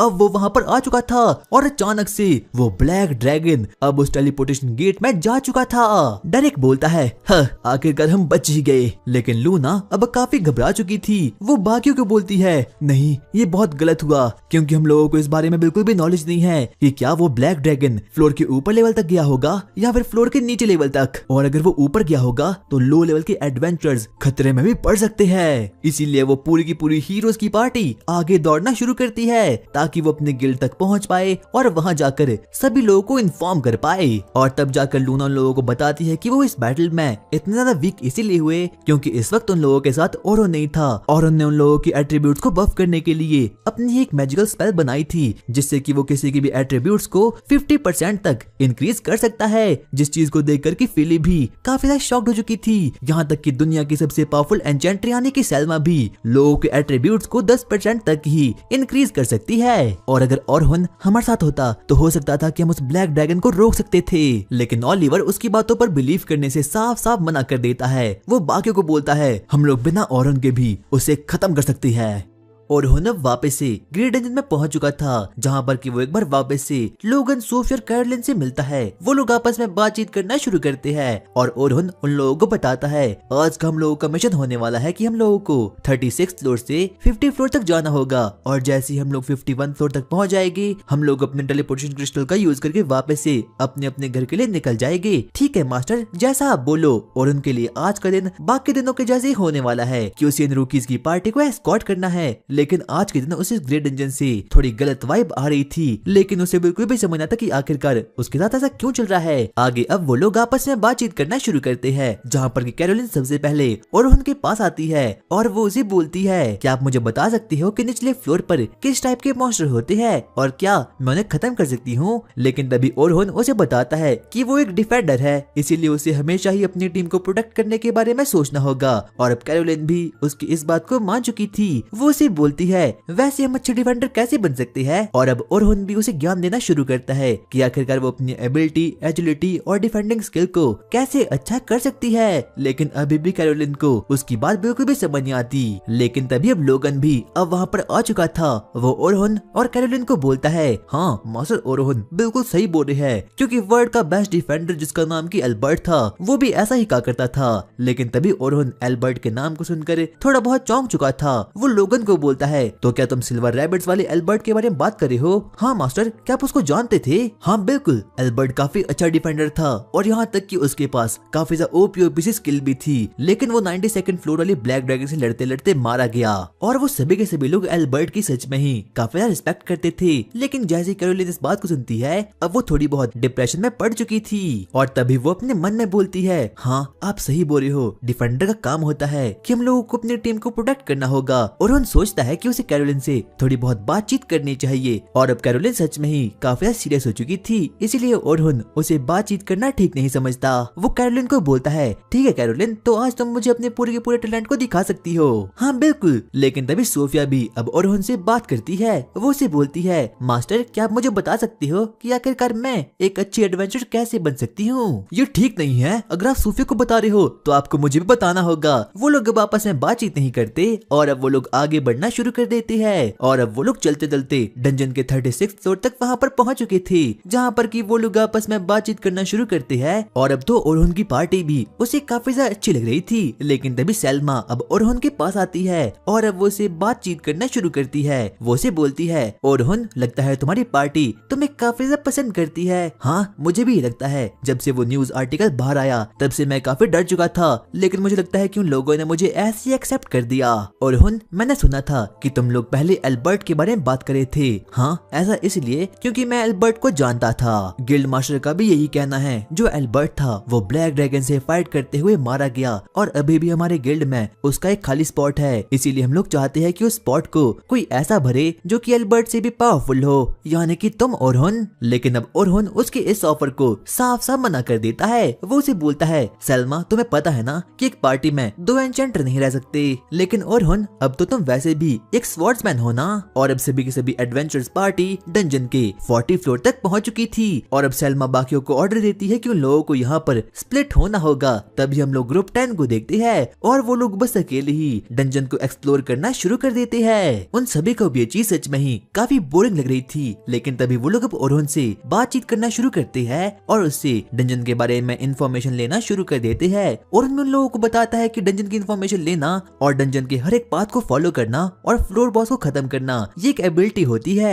और जिस किसी भी गिल्ड के पास और या फिर किसी टीम के पास ज्यादा मेंबर्स होते हैं वो इन चीजों को काफी बखूबी निभा सकते हैं। और अब वो सभी के सभी लोग ओरोहन से बोलते हैं मास्टर प्लीज हमें लोअर डंजन के बारे में और भी कुछ बताइए ना। और अब ओरोहन भी उन लोगों को बताना शुरू करता है कि लोअर डंजन दरअसल में 76 फ्लोर से स्टार्ट होते हैं और वहाँ पर उन लोगों का सामना आइस लिजर्ड और बाकी के खतरनाक मॉन्स्टर से होता है, जिससे कि वो सभी के सभी बच्चे काफी ज्यादा एक्साइटमेंट में आ चुके थे। इसीलिए वो ओरोहन से और भी ज्यादा क्वेश्चन करना शुरू कर लेते हैं। लेकिन तभी अब ओरोहन उन लोगों का बिल्कुल भी जवाब नहीं दे पाता और तभी हम लोग लूना और बाकी हीरोज की पार्टी को देखते हैं और अब वो लोग फाइनली गिल्ड तक आ चुके थे। सबसे पहले लूना गिल्ड के रिसेप्शनिस्ट एलेनोरा को बोलती है एलेनोरा जल्दी करो, हम लोगों को गिल्ड मास्टर से मिलना है। माफ कीजिए लेकिन गिल्ड मास्टर इस वक्त एक मीटिंग में है, उन्हें जल्दी यहाँ पर बुलाओ क्योंकि ये काफी ज्यादा इम्पोर्टेंट है। और वहीं पर अब ओरोहन की पार्टी भी फ्लोर में आगे बढ़ना शुरू कर लेती है, लेकिन लोगों को यहाँ पर कोई भी मॉन्स्टर दिखाई नहीं देता। वो लोग इस चीज को देखकर काफी शॉक्ड हो चुके थे क्योंकि आज से पहले ऐसा कभी भी नहीं हुआ।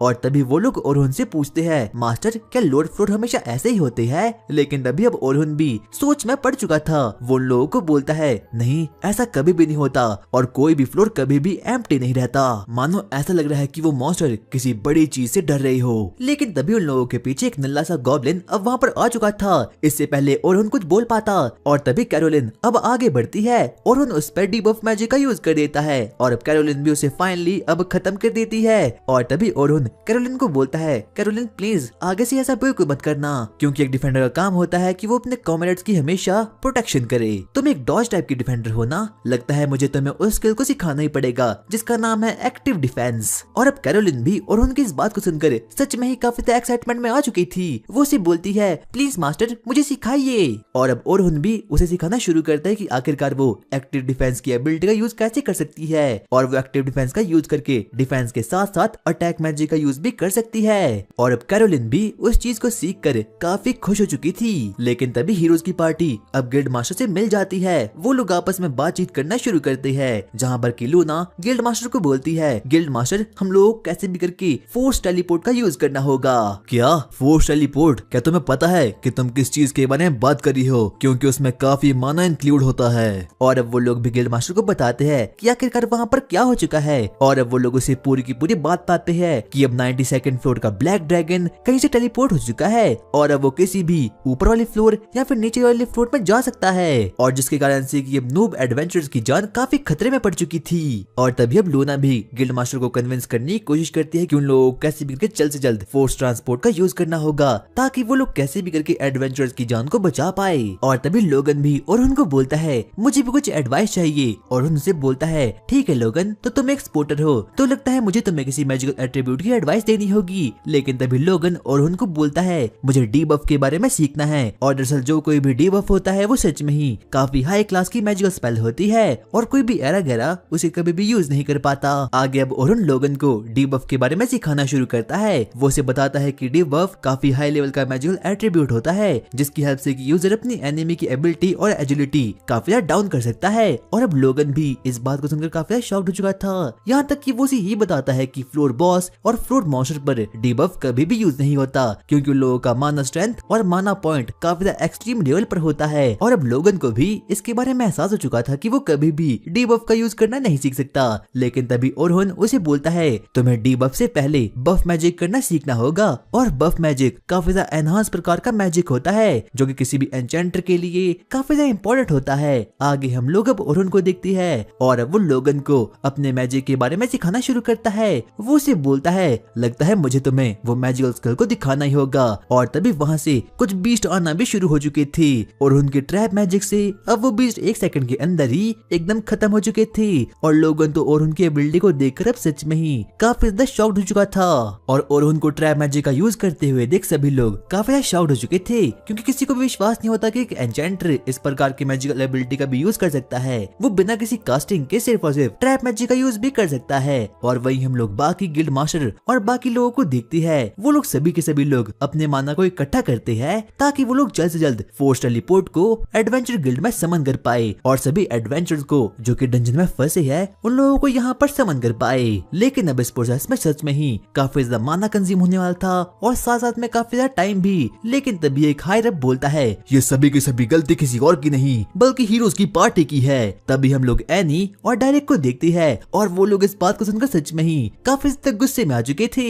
लेकिन तभी बाकी की हायर अप और बाकी लोग उन लोगों को शांत कर लेते हैं और अब वो लोग वापस से अपनी स्पेल पर काम करना शुरू कर लेते हैं। वही हम लोग ओरहुन को देखते हैं और अब वो बोलता है, सोफिया लगता है अब तुम्हारी बारी आ चुकी है। और अब ओरहुन सोफिया को बोलता है, लगता है तुम्हें पैरेलल मैजिक करना सिखाना होगा। वो इस बात को सुनकर काफी शॉक्ड हो चुकी थी, क्योंकि आज तक उसने कभी भी पैरेलल मैजिक के बारे में कभी भी सुना नहीं था। दरअसल पैरेलल मैजिक काफी खतरनाक प्रकार का मैजिक होता है जिसकी हेल्प से कि यूजर एक ही बार में तकरीबन 2 या फिर 3 एलिमेंट का यूज कर सकता है और 3 या फिर 4 स्पेल का यूज कर सकता है। जिस बात को सुनकर अब सोफिया भी काफी एक्साइटमेंट में आ चुकी थी। और तभी ओरहुन सोफिया को बोलता है, वैसे पैरेलल मैजिक करना तुम्हारी बहन यानी कि सैलमा को भी आता है, तो क्यों ना तुम उससे ही सीख लो। पर सोफिया भी एक नंबर की ठरकी थी। वो उसे बोलती है, नहीं दरअसल मैं चाहती हूँ कि आप मुझे ये मैजिक करना सिखाए। जिस बात को सुनकर कि ओरहुन का अजगर भी एकदम एक्टिवेट हो चुका था और वो थोड़ा बहुत शर्मा चुका था। वो उसे बोलता है, नहीं नहीं मेरे हिसाब से तुम्हें पहले सैलमा को ही पूछना होगा।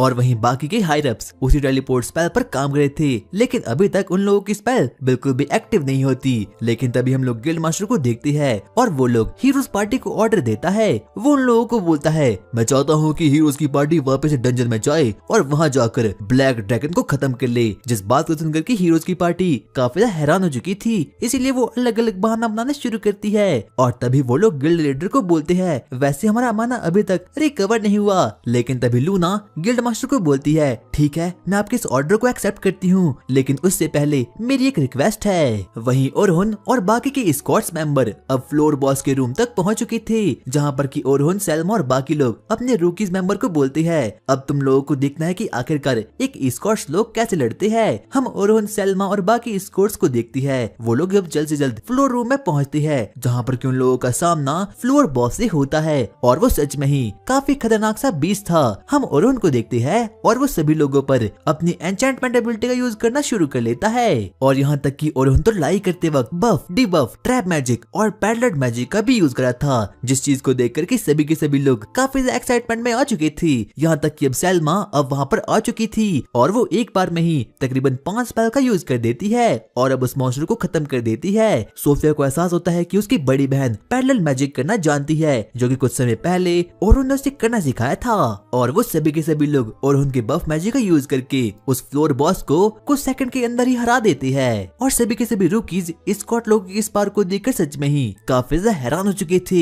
और वहीं हीरोज की पार्टी अभी भी ग्रेट डंजन की ओर आगे बढ़ी थी, ताकि वो लोग जल्द से जल्द ब्लैक ड्रैगन के पास आगे बढ़ पाए। लेकिन तभी ओलिवर लूना को बोलता है, आखिरकार तुमने गिल्ड मास्टर से क्या घटिया सी रिक्वेस्ट की थी। और लूना ने गिल्ड मास्टर को ये कहा था कि उन लोगों को अपनी टेलीपोर्ट एबिलिटी 40 या फिर 50 फ्लोर पर यूज करनी होगी। तभी ओलिवर उसे बोलता है, आखिरकार तुमने ऐसा क्यों कहा। लेकिन तभी लूना उन लोगों को समझाती है, क्या तुम लोग अभी तक नहीं समझे, क्योंकि हो सकता है कि उस फ्लोर पर ओरहुन हो और वो ओरहुन ही है जो कि उस ब्लैक ड्रैगन से हमारी जान को बचा सकता है। और इस वक्त पर हम लोग किंगडम के वीकेस्ट एस रैंक की टीम है और जो इंसान इस वक्त पर ब्लैक ड्रैगन को खत्म कर सकता है वो कोई और नहीं बल्कि ओरहुन ही है। और वहीं पर ओरहुन की पार्टी ग्रेट डंजन के 50th फ्लोर तक पहुंच चुकी थी, जहां पर कि सेल्मा ओरहुन को बोलती है, ओरहुन हम लोग चाहते हैं कि इस वक्त पर तुम स्वॉर्ड्समैन की तरह फाइट करो। और अब ओरहुन भी इस बात को मान जाता है और अब ओरहुन आगे बढ़ता है। वो अपनी स्वॉर्ड को बाहर निकालता है और अब अपनी स्वॉर्ड पर इम्पैक्ट मैजिक का यूज कर देता है और वो एक ही स्लैश में उस जायंट क्रैब बॉस को खत्म कर देता है। किसी को भी विश्वास नहीं होता कि ओरहुन के पास इतना ज्यादा पावर भी हो सकती है, क्योंकि किसी भी जायंट क्रैब का शेल काफी ज्यादा स्ट्रॉन्ग होता है। और दरअसल इम्पैक्ट मैजिकल स्पेल को ओरहुन ने खुद अपने हाथों से बनाया था और ये स्पेल काफी ज्यादा पावरफुल होती है। और तभी सेल्मा भी अब बाकी लोगों पर अपनी एनहांसमेंट एबिलिटी का यूज कर देती है, जिससे कि अब सभी लोगों के मैजिकल एट्रीब्यूट्स अब काफी ज्यादा ओपी से हो चुके थे। वो सभी लोग उस लास्ट फ्लोर बॉस को भी खत्म कर लेते हैं और अब उन लोगों का मिशन फाइनली कंप्लीट हो चुका था। आखिर में जाकर अब सेल्मा उन लोगों को एक गुड बाय स्पीच देती है। वो उन लोगों को बोलती है, अब हम लोगों का मिशन कंप्लीट हो चुका है और अब हम लोग अपने अपने घर जा सकते हैं। और अब सभी लोग काफी खुश हो चुके थे, लगता है मेरी जॉब यहीं पर खत्म हुई। लेकिन तभी अचानक से और उनको कुछ तो अजीब सा महसूस होता है। अचानक से डंजन वॉल ब्रेक हो चुकी थी और वहाँ से कोई और नहीं बल्कि ब्लैक ड्रैगन अब वहाँ से बाहर आ चुका था। और अब सभी के सभी लोग ब्लैक ड्रैगन को देखकर सच में ही काफी ज्यादा शॉक हो चुके थे और उनको बिल्कुल भी समझ नहीं आता कि आखिरकार यहाँ पर ब्लैक ड्रैगन कैसे आ सकता है। तभी सेल्मा और बाकी लोग उस ड्रैगन को देखकर सच में ही काफी शॉक्ड हो चुके थे, यहाँ तक कि वो लोग तो अपनी बॉडी को हिला भी नहीं पाते। और वहीं हम ओरहुन को देखते हैं, वो अपने मन में बोलता है, शिट आखिरकार ये क्या हो गया। तभी हम देखते हैं कि ओरहुन को अपने बाकी टीममेट्स की याद आती है और वो अपने दिमाग में बोलता है, चाहे कुछ भी हो जाए मुझे लोगों को यहाँ से बाहर निकालना होगा। तभी ओरहुन को ट्रांसपोर्ट क्रिस्टल की याद आती है। वो बाकी लोगों को बोलता है, जल्दी से वहाँ पर जाओ और वहाँ से तुम लोग सीधा ही फ्लोर नंबर 1 पर पहुँच जाओगे। लेकिन जैसे ही ओरहुन अपने बाकी टीममेट्स को देखता है, उसे पता चलता है कि बाकी लोग तो डर के मारे कुछ बोल भी नहीं पा रहे, यहाँ तक कि वो सभी के सभी लोग अपनी जगह पर एकदम फ्रीज हो चुके हैं। ओरहुन अब अपने ब्रेन का यूज करता है और तरह तरह के प्लान बनाना शुरू करता है, लेकिन उसे कुछ भी समझ नहीं आता कि आखिरकार उसे क्या करना चाहिए। लेकिन तभी वो बाकी टीम लीडर्स को बोलता है, टीम लीडर्स चाहे जो कुछ भी हो जाए हम लोगों का मोटिव है कि हमें कैसे भी करके इन रूकीज को बचाना है। और तभी अब ओरहुन की बात को वापस सुनकर अब सैल्मा वापस होश में आ चुकी थी। वो बाकी रूकीज को ऑर्डर देना शुरू करती है और यहाँ तक कि अब बाकी के रूकीज बच्चे जो कि एकदम नूब से थे, अब वो लोग भी अपने मैजिक स्पेल का यूज करना शुरू करते हैं ताकि वो लोग कैसे भी करके ब्लैक ड्रैगन की पावर और उसके अटैक से बच पाए।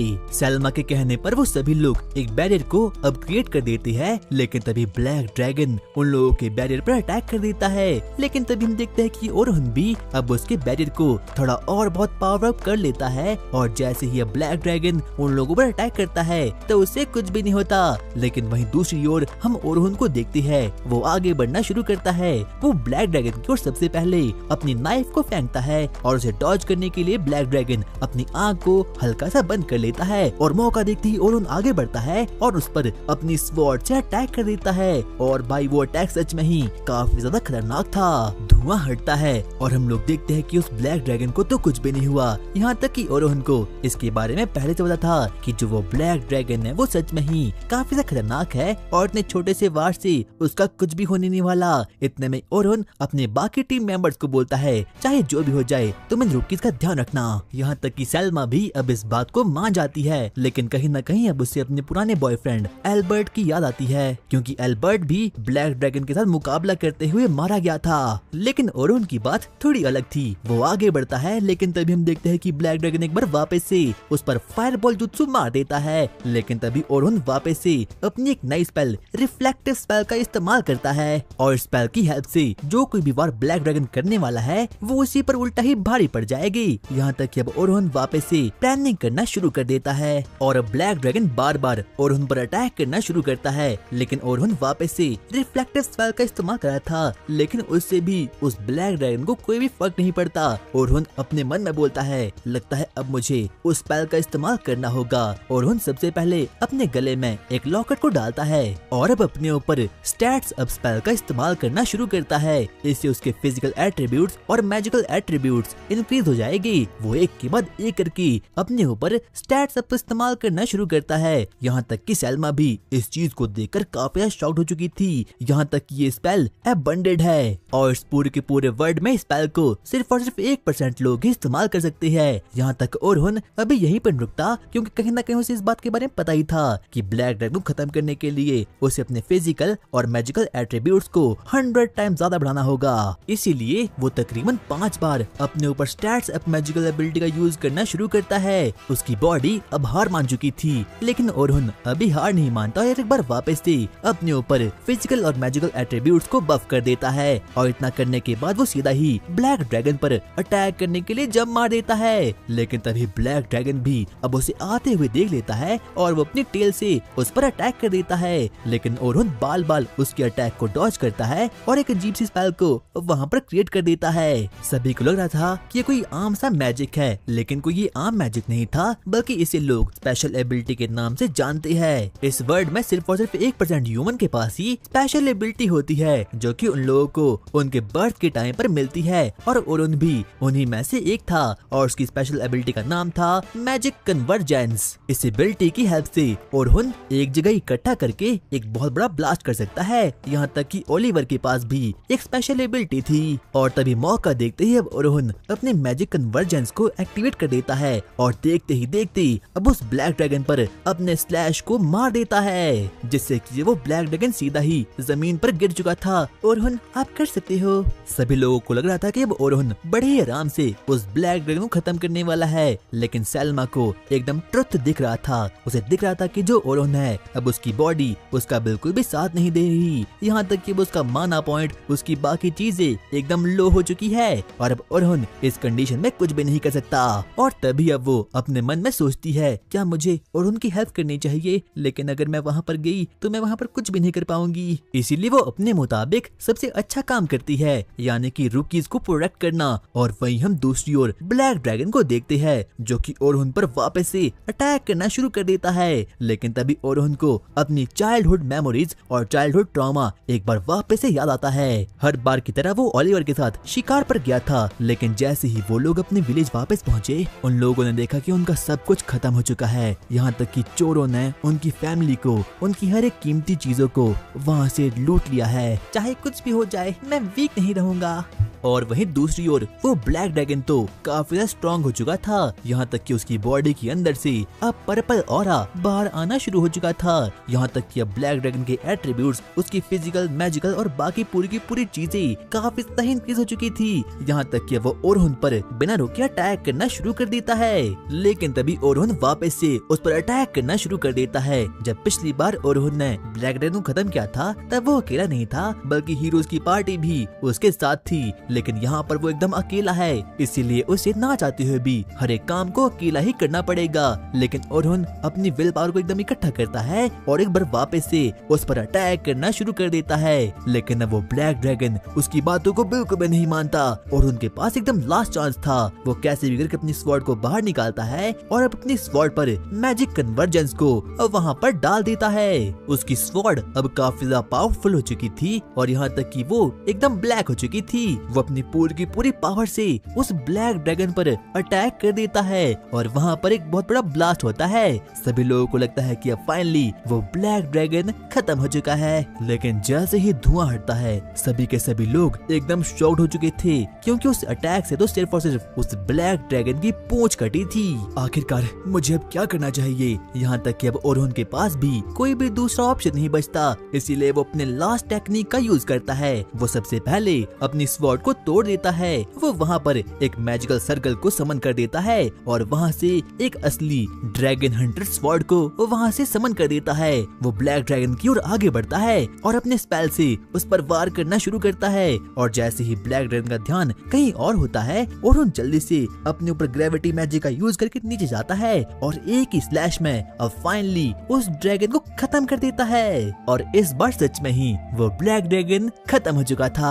और वहीं दौड़ते दौड़ते अब हीरोज की पार्टी भी अब वहाँ पर आ चुकी थी। जैसे ही वो लोग वहाँ पर पहुँचते हैं वो लोग दूर से ही टेलीपोर्टेशन सर्कल को देखते हैं। वो जल्दी से वहाँ पर जाते हैं। वहाँ पर वो देखते हैं कि वहाँ पर तो पहले से ही बहुत सारे एडवेंचर्स वहाँ पर आ रखे हैं। जैसे ही वो लोग आगे बढ़ते हैं वो लोग वहाँ पर डेड ब्लैक ड्रैगन की बॉडी को देखते हैं। और जैसे ही लूना और बाकी लोग उसकी बॉडी को देखते हैं तो वो लोग तो सच में ही काफी ज्यादा ही शॉक्ड हो चुके थे। उन लोगों का ब्रांडिंग नहीं कर पा रहा था और न ही तो उन लोगों को ये समझ आ रहा था कि आखिरकार ये ब्लैक ड्रैगन यहाँ पर कर क्या रहा है। लेकिन तभी वो लोग साइड में थके हुए ओरहुन को भी वहाँ पर देख लेती है। तभी ओरहुन लूना के पास जाता है और वो उसके कान में कुछ कहता है और अब आगे बढ़ना शुरू कर जाता है। हीरोज पार्टी के मेंबर्स ओरहुन को अनाप शनाप बकना शुरू कर देते हैं। लेकिन तभी ओरहुन सीधा ही वहाँ से निकल जाता है। यहाँ तक कि ओलिवर भी उसे देखकर बिल्कुल भी खुश नहीं था। उसे उस पर काफी तक गुस्सा आना शुरू हो जाता है।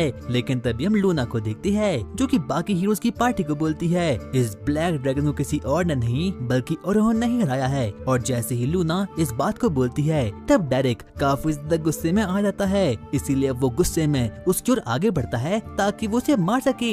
लेकिन तभी लूना अपनी पिक्सी स्पिरिट का यूज करके उसे वहाँ पर फ्रीज कर देती है। और वहीं दूसरी ओर हम सैल्मा को देखते हैं जो कि अपनी स्टडी में ओरहुन के बारे में कुछ खास बातों को लिख रही थी। यहाँ तक कि वो तो ओरहुन के बारे में ही सोच रही थी कि आखिरकार कैसे उसने उस ब्लैक ड्रैगन को खत्म किया। लेकिन तभी हम देखते हैं कि हताश और काफी ज्यादा थकी हुई सैल्मा भी अब वहाँ पर आ चुकी थी। जैसे ही वो वहाँ पर पहुँचती है तो वो सीधा ही सो जाती है। लेकिन तभी सोफिया सैल्मा के पास जाती है और वो उसे बोलती है कि उन्हें हम लोग साथ में बात को ले। और यहाँ तक कि वो दोनों ही अपने बड़े बड़े प्लॉट के साथ बाथटब में आ जाते हैं, जहाँ पर कि वो लोग आपस में बातचीत करना शुरू करते हैं। और सैल्मा और सोफिया दोनों ही ओरहुन के बारे में ही बात करी थी। वो दोनों ही उससे काफी ज्यादा ऑब्सेस्ड हो चुकी थी। तो सोफिया तुम मुझे ये बताओ कि आखिरकार तुम्हें ओरहुन की फाइट कैसी लगी? मुझे समझ आ चुका है कि आखिरकार ओरहुन ने ब्लैक ड्रैगन को कैसे हराया। क्या तुम्हें समझ आ चुका है आखिरकार कैसे?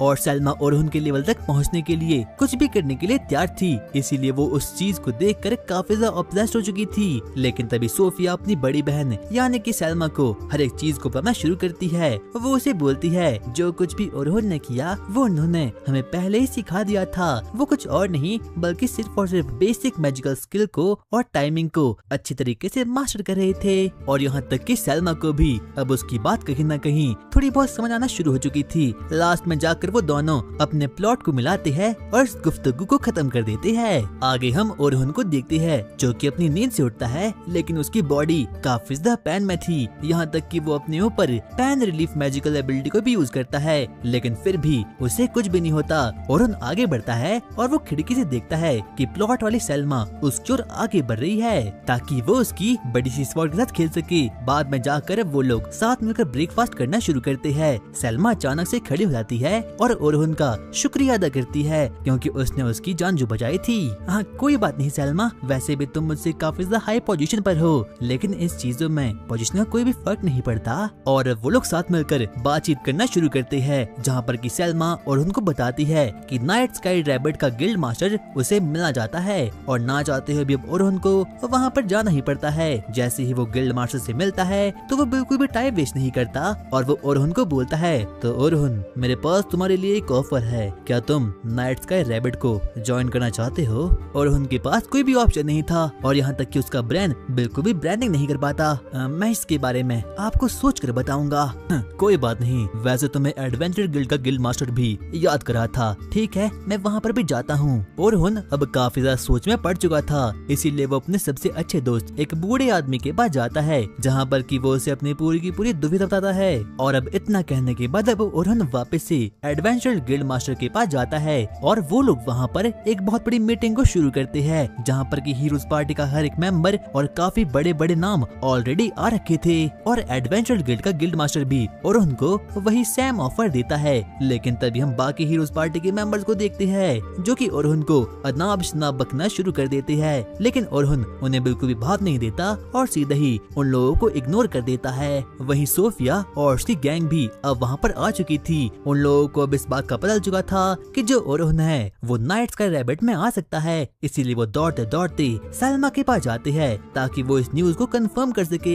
लेकिन वहीं सैल्मा भी काफी ज्यादा सोच में पड़ चुकी थी और उन सभी के सभी लोगों का सिर्फ और सिर्फ एक ही मकसद था कि उन लोगों को कैसे भी करके ओरहन को अपनी टीम में लाना था, क्योंकि वो सभी के सभी लोग ओरहन से काफी ज्यादा इन्फ्लुएंस हो चुके थे। और अब ओरहन की मीटिंग भी अब खत्म हो चुकी थी, लेकिन वो दूर से आती सोफिया और उसकी गैंग को देख लेता है, इसीलिए वो उनसे छुपते छिपाते वहाँ से जल्दी से भाग जाता है। दौड़ते दौड़ते ओरहन वापस से उसी बूढ़े आदमी के पास जाता है और वो उसे बोलता है, मुझे कुछ भी समझ आ रहा कि आखिरकार मुझे क्या करना चाहिए। तुम वो चीज करो जिससे कि तुम्हारे दिल को शांति मिलती है। और वहीं तीनों बच्चे ये डिसाइड कर देते हैं कि अगर गलती से भी ओरहन उनकी पार्टी में नहीं आया तो वो अपनी पार्टी को भी लीव कर लेंगे और सीधा ही ओरहन के स्टूडेंट बन जाएंगे। और ओरहन आराम से रात में सोचने के लिए एक पेड़ के नीचे जाता है, लेकिन तभी उसकी मुलाकात वहाँ पर गलती से सोफिया से हो जाती है। और अब ओरहन अपने मन में बहुत सोचता है कि आखिरकार उसे क्या करना चाहिए, कि उसे गिल्ड ज्वाइन करनी भी चाहिए या फिर नहीं। लेकिन तभी वो अपने मन में सोचता है, अगर मैंने गिल्ड ज्वाइन की तो मुझे सोफिया और सलमान दोनों के साथ ही प्लॉट को डेवलप करने का मौका मिल जाएगा।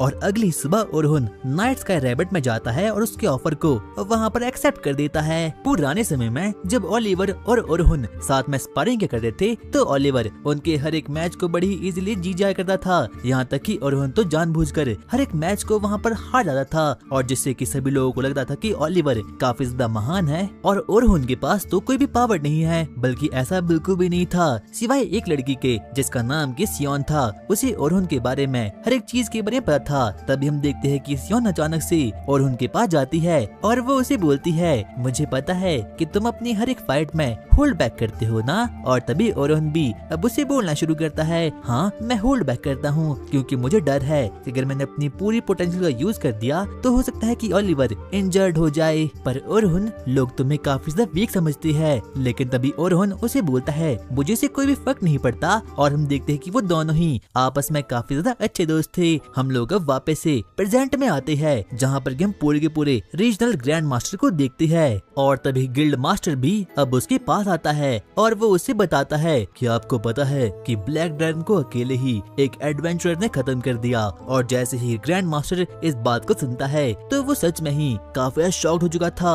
उसे बिल्कुल विश्वास नहीं होता कि किसी एडवेंचर के पास अकेले ही इतनी पावर भी हो सकती है कि उसमें अकेले ही ब्लैक ड्रैगन खत्म करने का दम हो। तभी वो उसे बोलता है, क्या आखिरकार उसका नाम क्या है? उस एडवेंचर का नाम ओरहन है। और जैसे ही ग्रैंड मास्टर को इसके बारे में पता चलता है तो वो सच में ही काफी ज्यादा शॉक्ड हो चुका था, क्योंकि उसे तो ओरहन के बारे में पहले पता था, लेकिन उसे इसके बारे में बिल्कुल पता नहीं था कि जो ओरहन है वो इतना ज्यादा शक्तिशाली भी हो सकता है। और तभी हम क्यूटी सियोन को देखते हैं जो कि अपनी टीम मेंबर के साथ ही वो अभी अभी कुछ बंदों का खात्मा करके वहाँ से आती है। लेकिन तभी वो अपने टीम मेंबर से बातचीत करना शुरू करती है, लेकिन तभी उसे अपने पीछे कुछ कुछ अजीब सी चीज का एहसास होता है। वो उसे बोलती है तुम जो कोई भी हो सामने आ जाओ। और तभी हम देखते हैं कि वहाँ पर एक सीक्रेट मैसेंजर अब वहाँ पर आ चुका था। वो सियोन को पूरी की पूरी न्यूज को दे देता है और वो उसे बोलता है एक एडवेंचर ने अकेले ही ब्लैक ड्रैगन को खत्म कर दिया है। जिस चीज को सुनकर के सियोन भी काफी ज्यादा शॉक्ड हो चुकी थी और वो मैसेंजर उसे बताता है कि आपको पता है कि वो एडवेंचर चर्च के साथ भी लिंक रखता है। सियोन इस बात को सुनकर काफी ज्यादा शॉक्ड हो चुकी थी क्योंकि पुराने समय में ओरहुन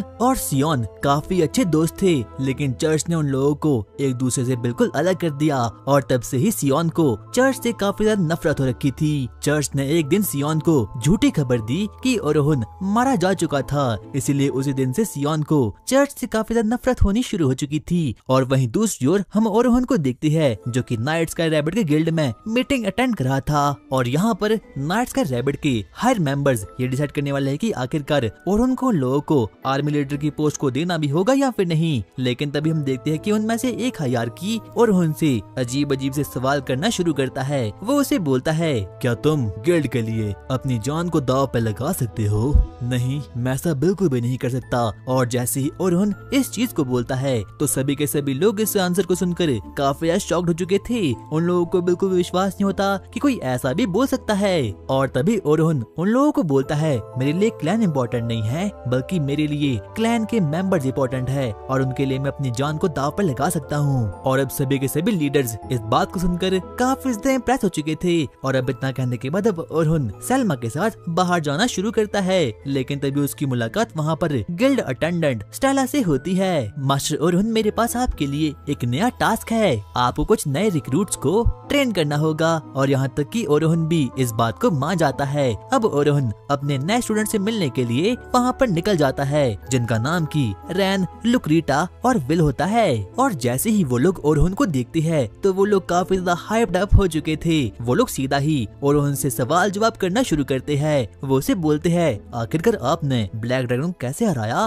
ओरहुन के पास कोई स्पेसिफिक आंसर नहीं था, इसीलिए वो अजीब अजीब सी चीजें बोलना शुरू करता है। सबसे पहले मैंने एक स्पेल का यूज किया जिससे कि मैंने उसकी अटैक मैजिक को एकदम वीक कर दिया। उसके बाद मैंने अपने ऊपर एक पावर अप स्पेल का मैजिक का यूज किया जिसकी वजह से कि मैंने अपनी स्किल्स को काफी ज्यादा बफ कर लिया। और अब सभी के सभी लोग ओरहुन के इस जवाब को सुनकर काफी शॉक्ड हो चुके थे। उन लोगों को बिल्कुल भी विश्वास नहीं होता कि ओरहुन सच में इतना ज्यादा पावरफुल भी हो सकता है। आगे वो लोग आपस में प्लान बनाना शुरू करते हैं। उन लोगों का मिशन था कि वो लोग डंजन में जाने वाले हैं और वहाँ पर वो सभी के सभी लोग अपनी न्यू टीम के साथ टीम वर्क का इस्तेमाल करेंगे। लेकिन तभी ओरहुन उन लोगों को बोलता है मैं चल तो जाता, लेकिन मेरी पुरानी स्वॉर्ड एकदम खत्म हो चुकी है। इसीलिए अब ओरहुन की नई टीम उसे इस पूरे के पूरे वर्ल्ड के सबसे बेस्ट ब्लैक स्मिथ एरन के पास ले जाती है। और वहाँ पर वो लोग ओरहुन की स्वॉर्ड खरीदने के लिए अब वहाँ पर निकल जाते हैं। लेकिन तभी एरन उन लोगों को बोलता है दरअसल मेरे पास कोई भी आइटम्स नहीं है जिसकी हेल्प से कि मैं कुछ ऑसम सी स्वॉर्ड को बना सकूं।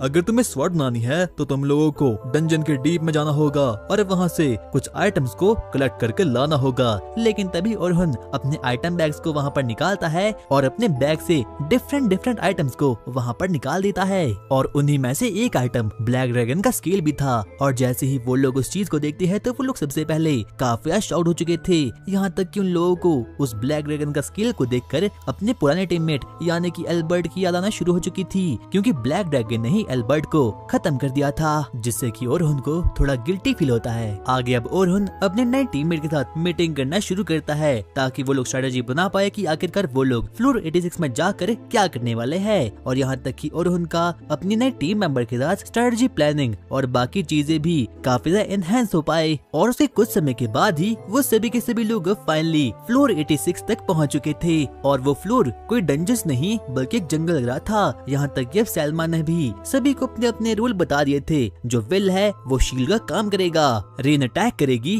और लुक्रीटा हिलिंग का काम करेगी। वो लोग अब आगे बढ़ना शुरू करते हैं ताकि वो लोग जल्द से जल्द उस फ्लोर 86 को वहाँ पर खत्म कर पाए। लेकिन उससे पहले ओरहुन और सैल्मा साथ मिलकर प्लान बनाते हैं। वो लोग प्लान क्रिएट कर ही रहे थे, लेकिन तभी अचानक से एक फायरबॉल उनकी ओर आगे बढ़ना शुरू कर जाता है। लेकिन तभी ओरहुन मौका देखते ही अपनी बैरल स्किल का इस्तेमाल करके उन लोगों को उस फायरबॉल जुत्सु से बचा देता है। उन लोगों को बिल्कुल भी समझना था कि आखिरकार उन लोगों पर ये अटैक हुआ कहाँ से। लेकिन तभी हम देखते हैं कि लुक्रीटा बाहर आती है और उस पर अपने ट्रैकिंग स्पेल का इस्तेमाल करती है। अचानक से हम देखते हैं कि एक बहुत बड़ा अर्थ ड्रैगन वहाँ से बाहर निकलता है और देखते ही देखते विल और ओरोहन उस पर चार्ज करने के लिए आगे बढ़ जाते हैं। वो दोनों ही अपना वेपन लेकर आगे बढ़ना शुरू करते हैं और वहीं हम रेन और लुक्रीटा को भी देखते हैं जो कि उन लोगों की पावर्स को एकदम बफ कर देती है और परफेक्ट टीम कॉम्बिनेशन से वो लोग फाइनली उन्हें हरा देते हैं। वो लोग आपस में बातें कर ही रहे थे लेकिन तभी अचानक से सभी के सभी जानवर बड़ी अजीब वे से बिहेव करना शुरू कर देते हैं। अचानक से हम देखते हैं कि अब वहाँ पर बहुत खतरनाक ड्रैगन्स, 2 अर्थ ड्रैगन अब वहाँ पर समन हो चुके थे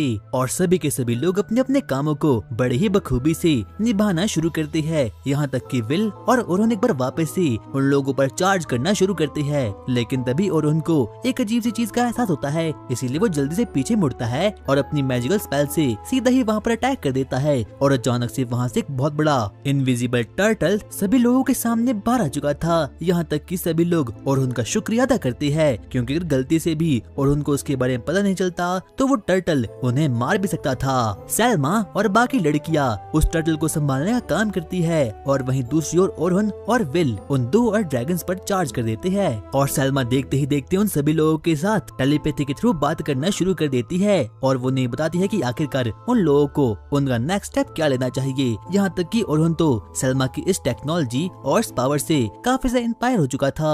ओरोहन आगे बढ़ता है और यहाँ तक कि विल भी उसके साथ ही आगे बढ़ना शुरू करता है। वो दोनों साथ मिलकर उन दोनों अर्थ ड्रैगन पर अटैक कर देते हैं जिससे कि अब वो दोनों ही अर्थ ड्रैगन फाइनली अब वहाँ पर खत्म हो चुके थे। वहीं हम रेन और लुक्रीटा को भी देखती है, वो उस टर्टल पर अपनी थंडर मैजिकल एबिलिटी का यूज कर देती है जिससे कि अब फाइनली वो टर्टल भी अब वहाँ पर खत्म हो चुका था और मिशन को निपटाने के बाद अब वो लोग वापस से अपने घर जाना शुरू करते हैं और जहाँ पर कि सभी के सभी लोग अपनी आज की परफॉर्मेंस से काफी ज्यादा खुश थे। यहाँ तक कि वो लोग तो ओरोहन को भी काफी ज्यादा एनकरेज करना शुरू कर देते हैं। ओरोहन, क्या प्लीज आगे भी हमारे साथ ऐसे ही फाइट करोगे? हाँ बिल्कुल, मुझे तुम्हारी पार्टी काफी ज्यादा पसंद आई। यहाँ तक कि तुम्हारी पार्टी तो उन हीरोज की पार्टी से भी काफी ज्यादा अच्छी है। यहाँ तक कि ओरोहन ने अब फैसला कर लिया था कि वो हमेशा ही इस पार्टी के साथ लड़ाई करेगा और हमेशा ही इस टीम के साथ रहेगा। आगे अब वो लोग फाइनली उस फ्लोर से बाहर आ चुके थे लेकिन तभी सैल्मा ओरोहन से एक क्वेश्चन करती है, ओरोहन, क्या हमारी पार्टी फ्लोर 92 के ब्लैक ड्रैगन को हरा सकती है या फिर नहीं? हाँ, मुझे लगता है कि तुम लोगों का टीम वर्क काफी अच्छा है तो हो सकता है कि तुम्हारी पार्टी उसे हरा सकती हो। लेकिन सैल्मा को ये कहीं न कहीं पता ही था कि उसकी टीम काफी ज्यादा वीक है और वो लोग तो कभी भी ब्लैक ड्रैगन को खत्म नहीं कर सकते। इसके बाद वो लोग आज की खुशी में दारू पार्टी करना शुरू करते हैं। वो लोग सीधा ही डाइनर के पास जाते हैं जहाँ पर कि वो लोग आपस में बातचीत करना शुरू करते हैं। यहाँ तक कि वो लोग तो ओरोहन को भी टीज करना शुरू कर देते हैं और तभी सैल्मा और रेन दोनों ही कुछ ज्यादा ही दारू पी लेती है और यहाँ तक कि सैल्मा तो ओरोहन के प्यार में एकदम बावली हो रखी थी, इसीलिए वो उसकी स्वॉर्ड के साथ खेलने के लिए एकदम रेडी हो चुकी थी और यहाँ तक कि वो तो कैसे भी करके अब उसके साथ प्लॉट को डेवलप करने के लिए भी एकदम रेडी हो रखी थी। और वहीं दूसरी ओर से रैन भी उसे पूरी तरीके से मोटिवेट करती है और उनके पास अब कोई भी ऑप्शन नहीं बचता, इसलिए ना चाहते हुए भी उन दोनों पर ही स्लीप स्पेल का यूज करके उन दोनों को ही अब वहाँ पर सुला देता है। और वहीं दूसरी ओर हम लोग सोफिया को देखते हैं जो कि अभी भी सलमा का इंतजार कर रही थी लेकिन तभी अचानक से उसके दरवाजे से एक अजीब सी आवाज आती है। ये सलमा की नहीं थी बल्कि ओरोहन की थी और जैसे ही सोफिया उसकी आवाज को सुनती है तो वो एकदम ब्लश हो चुकी थी। सोफिया दरवाजा खोलती है और वो देखती है कि सलमा तो ओरोहन के पीठ पर है, जिस चीज को देखकर कि वो काफी ज्यादा जेलस फील करती है। सोफिया को लगता है कि इन दोनों के बीच प्लॉट डेवलप हो चुका है लेकिन ओरोहन उसकी इस मिसअंडरस्टैंडिंग को दूर कर देता है। कहीं न कहीं अब सलमा भी वापस से होश में आ चुकी थी, तब जाकर सोफिया उसके साथ बातचीत करना शुरू करती है और जब सलमा को पता चलता है कि आखिरकार उसने ओरोहन के साथ क्या क्या किया है तो वो सोच सोच कर ही काफी ज्यादा ब्लश हो जाती है और यहाँ तक कि नहाते हुए भी वो ओरोहन की छोटी सी स्वॉर्ड को याद कर रही थी। रात के समय ओरोहन अपने न्यू स्टूडेंट्स की फाइल को पढ़ना शुरू करता है जिसमें कि उन लोगों की एबिलिटीज और पास्ट के बारे में लिखा गया था और जैसे ही ओरोहन कैरोलिन और सोफिया के पास्ट के बारे में पढ़ता है तो उसे वो चीज काफी ज्यादा सैड लगती है। अगले दिन हम ओरोहन और सलमा को देखते हैं जो कि सीधा ही गिल्ड तक आ जाते हैं जहाँ पर कि ओरोहन की मुलाकात एक न्यू मेंबर कार्ला से होती है और तभी कार्ला उसे पूछती है, क्या तुमने अपने न्यू मेंबर्स की फाइल्स को पढ़ा? हाँ, मैंने उन चीजों को रात के समय ही पढ़ लिया लिया था और जिससे कि सेल्मा भी अब काफी ज्यादा खुश हो चुकी थी। आगे अब ओरहुन स्टेला से मिलता है जहाँ पर कि वो उसे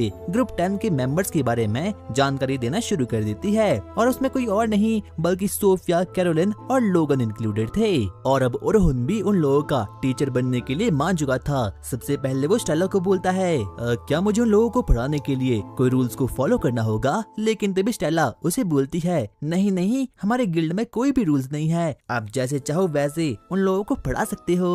ओरहुन आगे बढ़ रहा था लेकिन तभी सेल्मा उसे रोक लेती है और वो उसे बोलती है अगर तुमने सोफिया की फाइल को पढ़ लिया है इसका मतलब कि तुम्हें मेरा और सोफिया का पास्ट के बारे में पता है। हाँ, मैंने रात के समय उस चीज को पढ़ा था। आगे सेल्मा उसे उन लोगों के पास्ट के बारे में बताना शुरू करती है। वो उसे बताती है कि उनकी मदर एक रॉयल फैमिली में मेड के तौर पर काम किया करती थी, लेकिन उन लोगों की मदर की डेथ के बाद सेल्मा को वहाँ से जाना पड़ा। वो रॉयल फैमिली काफी बुरी थी क्योंकि वो लोग सेल्मा और सोफिया के साथ बिल्कुल भी अच्छा तरह से बिहेव नहीं किया करते थे।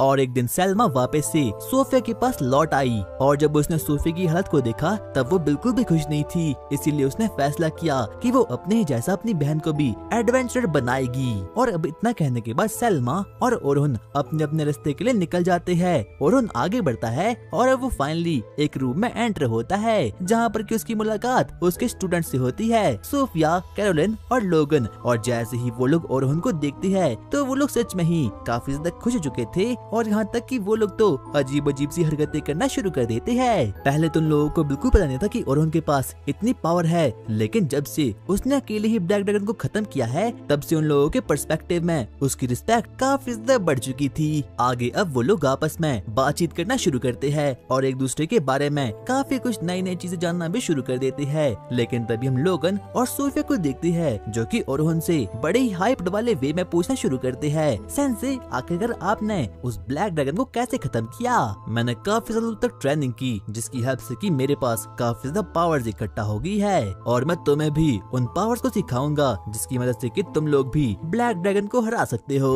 और यहाँ तक कि इस बात को सुनकर तो वो लोग तो काफी ज्यादा ही खुश हो चुके थे। और तभी ओरहुन भी अब उन लोगों की क्लास को शुरू कर देता है। सबसे पहले वो एक एक मेंबर से पूछता है, देखो मुझे जानना है कि आखिरकार तुम लोग एडवेंचर क्यों बनना चाहते हो। सबसे पहले सोफिया अपना रीजन देती है और बोलती है कि उसे अपनी बहन जैसा यानी कि सेल्मा के जैसा ही एडवेंचर बनना है और वो अपनी बहन से काफी ज्यादा इंस्पायर है, इसीलिए उसे भी उसके जैसा ही एक महान एडवेंचर बनना है। अगली बारी लोगन की आती है, वो सीधा ही ओरहुन को बोलता है बस मुझे तो एडवेंचर बन के पैसे कमाने हैं क्योंकि जहाँ से मैं आता हूँ वो काफी ज्यादा गरीब विलेज है, मैं एडवेंचर बन के बहुत पैसे कमाऊंगा। और अब लास्ट में जाके कैरोलिन की बारी आती है और वहीं हम कैरोलिन को देखते हैं जो कि अभी भी काफी ज्यादा एक्साइटमेंट में थी। वो सीधा ही ओरहुन को बोलती है मुझे एडवेंचर इसलिए बनना है क्योंकि मुझे इस काम में काफी ज्यादा मजा आता है। लेकिन कहीं न कहीं ओरहुन को इस चीज का अंदाजा हो चुका था कि जो कैरोलिन है वो कुछ न कुछ तो छिपा रही है। और इतने में ही वो सभी के सभी लोग ओरहुन से पूछते हैं, सेंसे आखिरकार आप एक एडवेंचर क्यों बने? क्योंकि मुझे काफी ज्यादा स्ट्रॉन्ग बनना है और मुझे उन लोगों को प्रोटेक्ट करना है जिनसे कि मैं प्यार करता हूँ, क्योंकि वीक लोग किसी को भी प्रोटेक्ट नहीं कर सकते।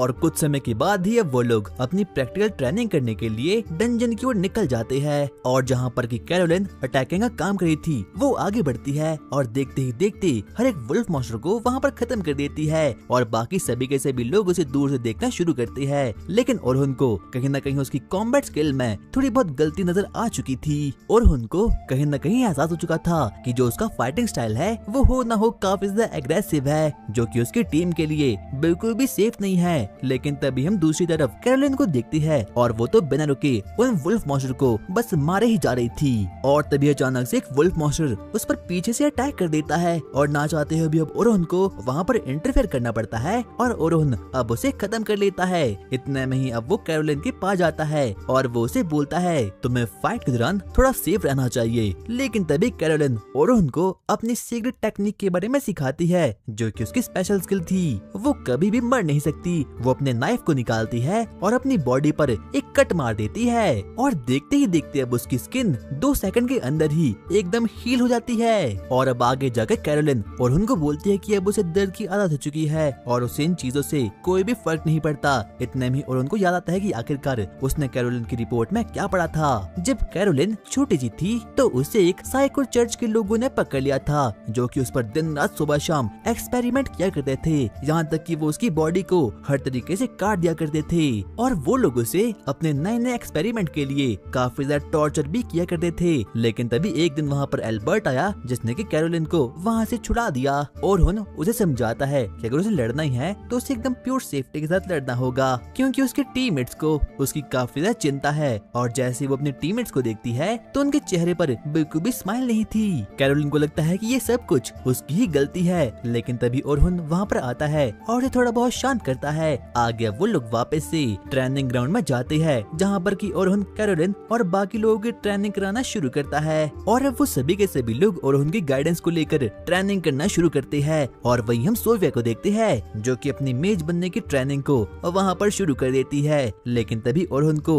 एहसास होता है कि लगता है सोफिया ने किसी नई सीक्रेट एबिलिटी को ओपन कर दिया है। वो बहुत समय तक ट्रेनिंग करते हैं जिससे कि उनके फिजिकल एट्रीब्यूट्स और बाकी की पूरी चीजें अब काफी ज्यादा एनहांस हो चुकी थी। लेकिन तभी दौड़ते दौड़ते रैन ओरहुन के पास आती है और वो उसे बोलती है, ओरहुन तुम्हारी स्वॉर्ड बनकर रेडी हो चुकी है। और ओरहुन जैसे ही उस ब्लैक ड्रैगन स्केल्ड स्वॉर्ड को उठाता है तो उसे वो काफी ज्यादा लाइट वेट लगती है। और अब अगली सुबह ओरहुन अपनी नई स्वॉर्ड के साथ और अपनी नई टीम के साथ फ्लोर 91 पर जाता है और वहाँ पर वो एक एक मॉन्स्टर को बड़े ही आराम से क्लियर करना भी शुरू कर देता है। उसे अपनी न्यू स्वॉर्ड काफी ज्यादा अच्छी लग रही थी। जैसे वो अपनी स्वॉर्ड को देखता है वो बोलता है ये तो सच में ही काफी ज्यादा प्रीशियस है। और अब इतने में ही ओरहुन का एक टीममेट उसे पूछता है क्या तुमने इसका कोई नाम रखा है, लेकिन ओरहुन ने इसका कोई भी नाम नहीं रखा होता, इसीलिए वो जल्दी से किसी बढ़िया से नाम को चूज करता है और वो बोलता है हाँ मैंने डिसाइड कर दिया है कि अब मैं इसका नाम स्क्वॉरेज रखूंगा। जब लोग इस नाम को सुनते हैं तो लोगों को काफी ज्यादा वियर्ड लगता है, क्योंकि ये नाम भाई सच में ही काफी ज्यादा अजीब सा था। लेकिन तभी ओरहुन उन लोगों को बताता है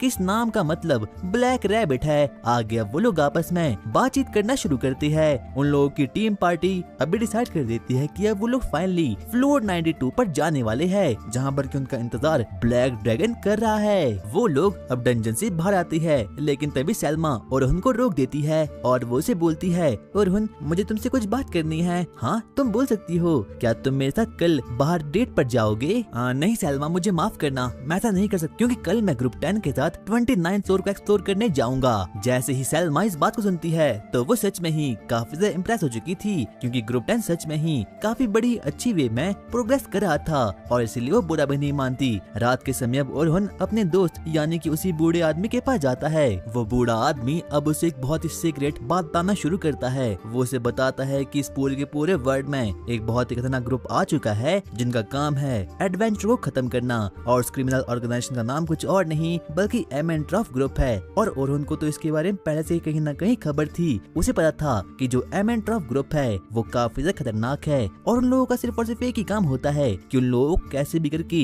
एडवेंचर्स को खत्म करना होता है। और जो कोई भी क्रिमिनल ग्रुप होता है ये किसी चर्च के अंदर रहकर ही काम करते हैं। वो बूढ़ा आदमी ओरहुन को बोलता है तुम्हें अपनी जान को थोड़ा संभाल कर रखना होगा, क्योंकि हो सकता है कि वो तुम पर भी अटैक करे। हाँ मैं ध्यान रखूंगा। लेकिन तभी जाते जाते ओरहुन उस बूढ़े आदमी को कुछ बनाने के लिए बोलता है और अब वहाँ से निकल जाता है। और वहीं दूसरी ओर हम लोग ओरहुन के पार्टी मेंबर्स को देखते हैं। वो सभी के सभी काफी ज्यादा नर्वस थे, क्योंकि कहीं न कहीं वो लोग अब 92 फ्लोर को एक्सप्लोर करने वाले हैं और वहीं पर उनकी पुरानी टीममेट यानी कि एल्बर्ट की मौत हुई थी, जिस चीज को देख कर वो सभी के सभी लोग काफी ज्यादा नर्वस थे।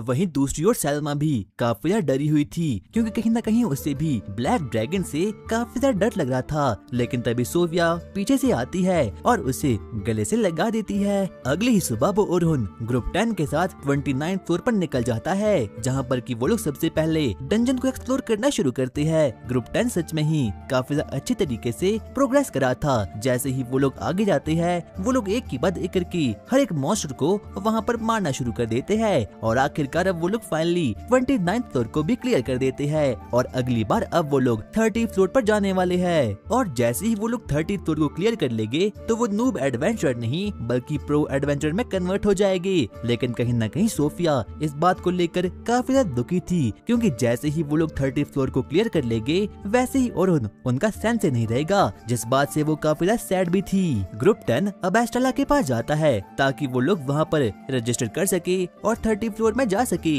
लेकिन तभी एस्टेला उन लोगों को बोलती है कि आपके लिए खुशखबरी है, क्योंकि अब वो लोग 30 फ्लोर में जाने के लिए एलिजिबल हो चुकी है और उन्हें आज से ठीक 2 दिनों बाद ही 30 फ्लोर की ओर निकलना होगा। लेकिन अब ये बात काफी ज्यादा गड़बड़ वाली हो चुकी थी, क्योंकि ओरहन को भी 92 फ्लोर के लिए 2 दिनों बाद ही निकलना होगा और वो एक ही टाइम पे 2 जगह तक नहीं जा सकता। इसीलिए उसके ग्रुप 10 के लोग उसे बोलना शुरू करते हैं, सेंसे आप वहाँ पर निकल जाइए, क्योंकि हम लोग अपना ध्यान खुद रख सकते हैं। और अब कहीं न कहीं ओरहन भी उनको लेकर थोड़ा बहुत टेंशन में आ चुका था, इसीलिए वो उन लोगों को बोलता है सबसे पहले मैं तुम्हारे प्लान को सुनूंगा और अगर मुझे तुम्हारा प्लान खराब लगा तो मैं 92 फ्लोर जाने के लिए कैंसिल कर दूंगा। वो लोग उसे अब अपना प्लान सुनाते हैं जो कि काफी ज्यादा अच्छा था। लेकिन तभी ओरहन उन लोगों को बोलता है, देखो बच्चों, इस शाप दुनिया में चीजें वैसी नहीं चलती जैसा कि तुम चाहते हो, इसलिए तुम्हें हर चुनौतियों के लिए तैयार रहना होगा। और अब अगली ही सुबह वो लोग अपने अपने डंजन के लिए आगे बढ़ना शुरू कर देते हैं और वहीं हम ग्रुप 10 को देखते हैं जो कि 30 फ्लोर में निकलते हैं और वो हर एक मॉन्स्टर को वहाँ पर खत्म करना शुरू कर देते हैं। सबसे पहले वो बड़े ही इजीली कुछ गॉब्लिन मॉन्स्टर को वहाँ पर खत्म कर देते हैं और यहाँ तक कि उन लोगों का इंस्ट्रक्टर भी ये देखकर काफी ज्यादा शॉक्ड हो चुका था। उसे बिल्कुल विश्वास नहीं होता कि रुकीज की पार्टी में इतनी ज्यादा स्ट्रेंथ भी हो सकती है। और वहीं दूसरी ओर अब ओरहन की गैंग भी फाइनली 92nd फ्लोर पर एंटर हो चुकी थी और देखते ही देखते सेल्मा सबसे पहले उन लोगों को बफ कर लेती है और उन लोगों की पूरी स्ट्रेंथ को काफी से इंक्रीज कर देती है। और जाने से पहले ओरहन ने पहले ही ग्रुप 10 को कुछ लॉगर्स दे दिए थे और अब ओरहन भी अपने ऊपर सुपर स्ट्रेंथ का यूज करता है और अपने सभी के सभी स्ट्रेंथ और एट्रीब्यूट्स को काफी से एनहांस कर देता है। ग्रुप 10 अब फाइनली फ्लोर को क्लियर कर देते हैं। लेकिन जैसे ही वो लोग फ्लोर बॉस को क्लियर करने के लिए वहाँ पर जाते हैं, उन लोगों को गेट के बाहर एक और टीम दिखाई देती है। लोगन और बाकी लोग उन लोगों के पास जाते हैं और वो उन लोगों को बोलते हैं, हम लोग नाइट्स का रैबिट से है और हम लोगों को यहाँ पर फ्लोर बॉस को क्लियर करने के लिए बुलाया गया है। और जैसे ही वो मिस्ट्री टीम उस गिल्ड का नाम सुनती है तो वो लोग काफी ज्यादा एक्साइटमेंट में आ चुके थे। तभी वो लोग उन लोगों को बोलते हैं, तो क्या तुम लोगों को ड्रैगन स्लेयर के बारे में पता है? लेकिन लोगन और बाकी लोग अभी तक काफी ज्यादा डर चुके थे, इसीलिए वो लोग उससे कुछ भी नहीं बताते। लेकिन तभी हम एक लड़की को देखते हैं जो कि काफी ज्यादा मिस्टीरियस थी। तभी वो जूरियल को बोलती है, जूरियल इन लोगों पर अपनी एबिलिटी का ट्राई करो।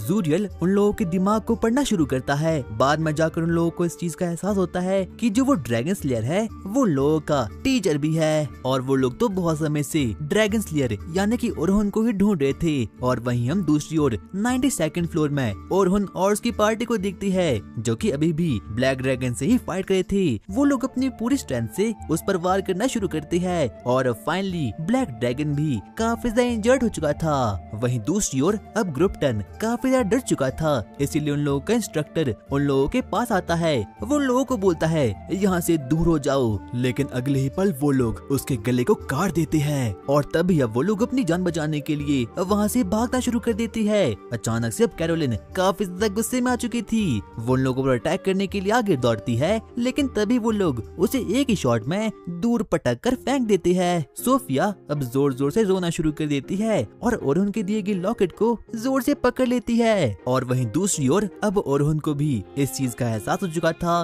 कि ग्रुप 10 पर कोई ना कोई बड़ा खतरा आ चुका है। ओरहन सेल्मा को बोलता है, हमें जल्द से जल्द इस ब्लैक ड्रैगन को खत्म करना होगा। ओरहन अब अपनी लड़ाई पर ठीक से फोकस भी नहीं कर पाता। लेकिन तभी अब हम लोग उस ब्लैक ड्रैगन को देखते हैं जो कि अपनी सीक्रेट एबिलिटी का यूज कर देता है। वो रीजनरेट होना शुरू हो चुका था। उसके सभी के सभी स्टैट्स अब 100 टाइम्स ज्यादा इंक्रीज हो चुके थे।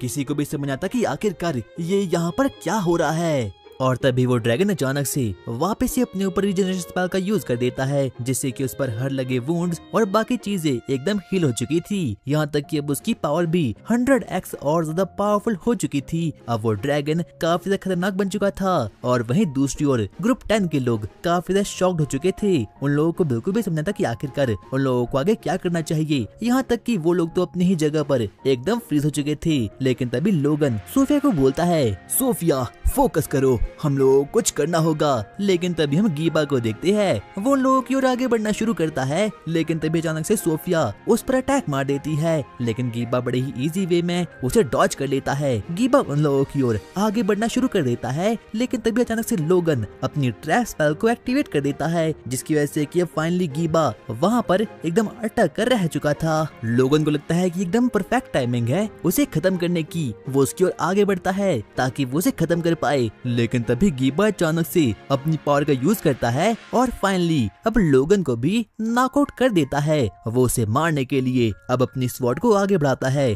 लेकिन तभी सोफिया को अचानक से कुछ तो अजीब सा होता है। अचानक से अब सोफिया भी उस पर अटैक करने का ट्राई करती है और हम लोग देखते हैं कि अचानक से सोफिया के पास एकदम स्पेशल एबिलिटी आ चुकी है, जिससे कि अब वो गीबा को एक जगह पर फ्रीज करके रख देती है। यहाँ तक कि गीबा के टीममेट भी समझ नहीं पाते कि आखिरकार अभी ये यहाँ पर हुआ क्या। सोफिया अब अपनी न्यू एबिलिटी से गीबा को पटक कर रख देती है, यहाँ तक कि वो लोगों के पास जाती है और अब उसे भी हील करने का ट्राई करती है। लेकिन अब कहीं न कहीं गीबा और बाकी लोग अब काफी ज्यादा गुस्से में आ चुके थे। वो सोफिया पर काफी ज्यादा गुस्से में आ चुके थे, लेकिन तभी अब लोगन भी हील होकर वापस से जाग चुका था। सोफिया और लोगन दोनों ही गीबा पर अपने मैजिक से अटैक करने का ट्राई करते हैं। वहीं दूसरी ओर अब ओरहुन की पार्टी को भी अब उस ब्लैक ड्रैगन के साथ लड़ने में काफी ज्यादा दिक्कत आ रही थी, लेकिन अब ओरहुन का काफी हो चुका था। उसे कैसे भी करके अब ग्रुप 10 वालों के पास जाना था, इसीलिए वो सबसे पहले अपने स्किल्स और बाकी चीजों को एकदम बफ कर देता है और साथ साथ में अब अपनी स्वॉर्ड पर मैजिक का यूज कर देता है, जिसका नाम होता है अल्ट्रेशन। वो सीधा ही उस ब्लैक ड्रैगन पर चार्ज कर देता है और एक ही शॉट में उसे नॉकड आउट कर लेता है। लेकिन अभी भी वो ब्लैक ड्रैगन एकदम खत्म नहीं हुआ था। वो वापस से अपनी रीजनरेशन पावर का यूज करता है और वापस से खड़ा हो उठता है और देखते ही देखते वो ब्लैक ड्रैगन भी अब सैल्मा पर अटैक कर देता है, जिसकी वजह से कि अब सैल्मा भी एकदम बेहोश हो चुकी थी। लेकिन अब कहीं न कहीं ओरहुन काफी ज्यादा गुस्से में आ चुका था, इसीलिए वो सबसे पहले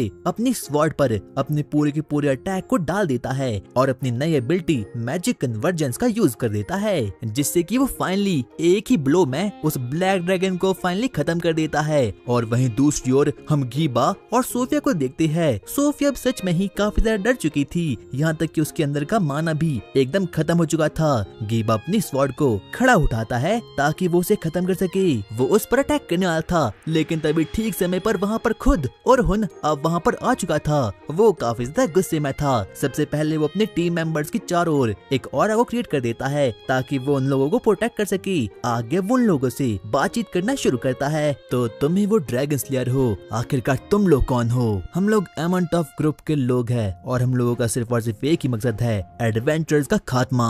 ओरहुन सबसे पहले अपनी ग्रेविटेशनल मैजिक का यूज करता है और उन दोनों में से 2 मेंबर्स को एकदम खत्म करके रख देता है, जिसकी वजह से कि वो एक ही जगह पर एकदम फ्रीज हो चुके थे। आगे वो उन लोगों पर थंडर मैजिक का यूज करके उन लोगों को एकदम सुला कर रख देता है और अब सिर्फ और सिर्फ उस ग्रुप से सियोन ही बाकी बचती है। ओरहुन उस पर चार्ज कर देता है ताकि वो उसे खत्म कर सके, लेकिन तभी सियोन तो अपने एक ही अटैक से उसे डॉज कर देती है। आगे वो उस पर सबसे ज्यादा रेयर मैजिक यानी कि आइस मैजिक का यूज करना शुरू कर देती है। ओरहुन अपने मन में सोचता है, क्या लगता है ये तो काफी हाई रैंक की मेज है। सियोन देखते ही देखते अब उस पर काफी ज्यादा अटैक करना शुरू कर देती है, यहाँ तक कि ओरहुन भी कुछ भी नहीं कर पाता।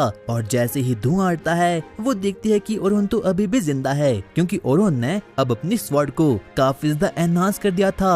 ओरहुन अचानक से सियोन पर एक अजीब सी अटैक को कर देता है। वो अपनी स्वॉर्ड को एकदम व्हिप बनाता है और अब सियोन को पकड़ कर रख देता है। और जैसे ही सियोन ओरहुन की इस पावर को देखती है वो बोलती है, क्या कहीं तुम ओरहुन तो नहीं? और जैसे ही ओरहुन भी अब सियोन के पूरे चेहरे को देखता है उसे लगता है कि हो ना हो ये जरूर उसकी ही बचपन की दोस्त है। लेकिन वो लोग एक दूसरे को सही तरीके से पहचान नहीं पाते। धीरे धीरे करके अब बाकी लोग भी बेहोश में आना शुरू हो चुके थे और उनको लगता है कि अगर ये लोग वापस हील हो गए तो उसका यहाँ से वापस जिंदा लौटना काफी ज्यादा मुश्किल हो जाएगा। लेकिन तभी देखते ही देखते अब वहाँ पर सैल्मा और बाकी लोग भी अब वहाँ पर आ चुके थे और मौका देखते ही सियोन अब अपने लोगों के साथ वहाँ से टेलीपोर्ट हो चुकी थी। सब कुछ सॉल्व हो चुका था। लेकिन वहीं दूसरी ओर हम ग्रैंड मास्टर को देखते हैं और जब उसे इस बात का पता चलता है कि ओरहुन ने अकेले ही उस ब्लैक ड्रैगन का खात्मा कर दिया है तो वो एकदम गुस्से से पागल हो चुका था। ओरहुन, मैं तुम्हें खत्म करके रहूंगा। और ओरहुन और उसकी टीम मेंबर्स वापस से डंजन को एक्सप्लोर करने के लिए अब वहाँ पर निकल चुके थे और अब इसी के साथ यहीं पर ये एनीमे खत्म हो जाता है। है। और अगर तुम्हें इसका सीजन 2 चाहिए तो इस वीडियो पर 100 कमेंट्स पूरे कर देना और हाँ, इस वीडियो को हाइप भी कर देना।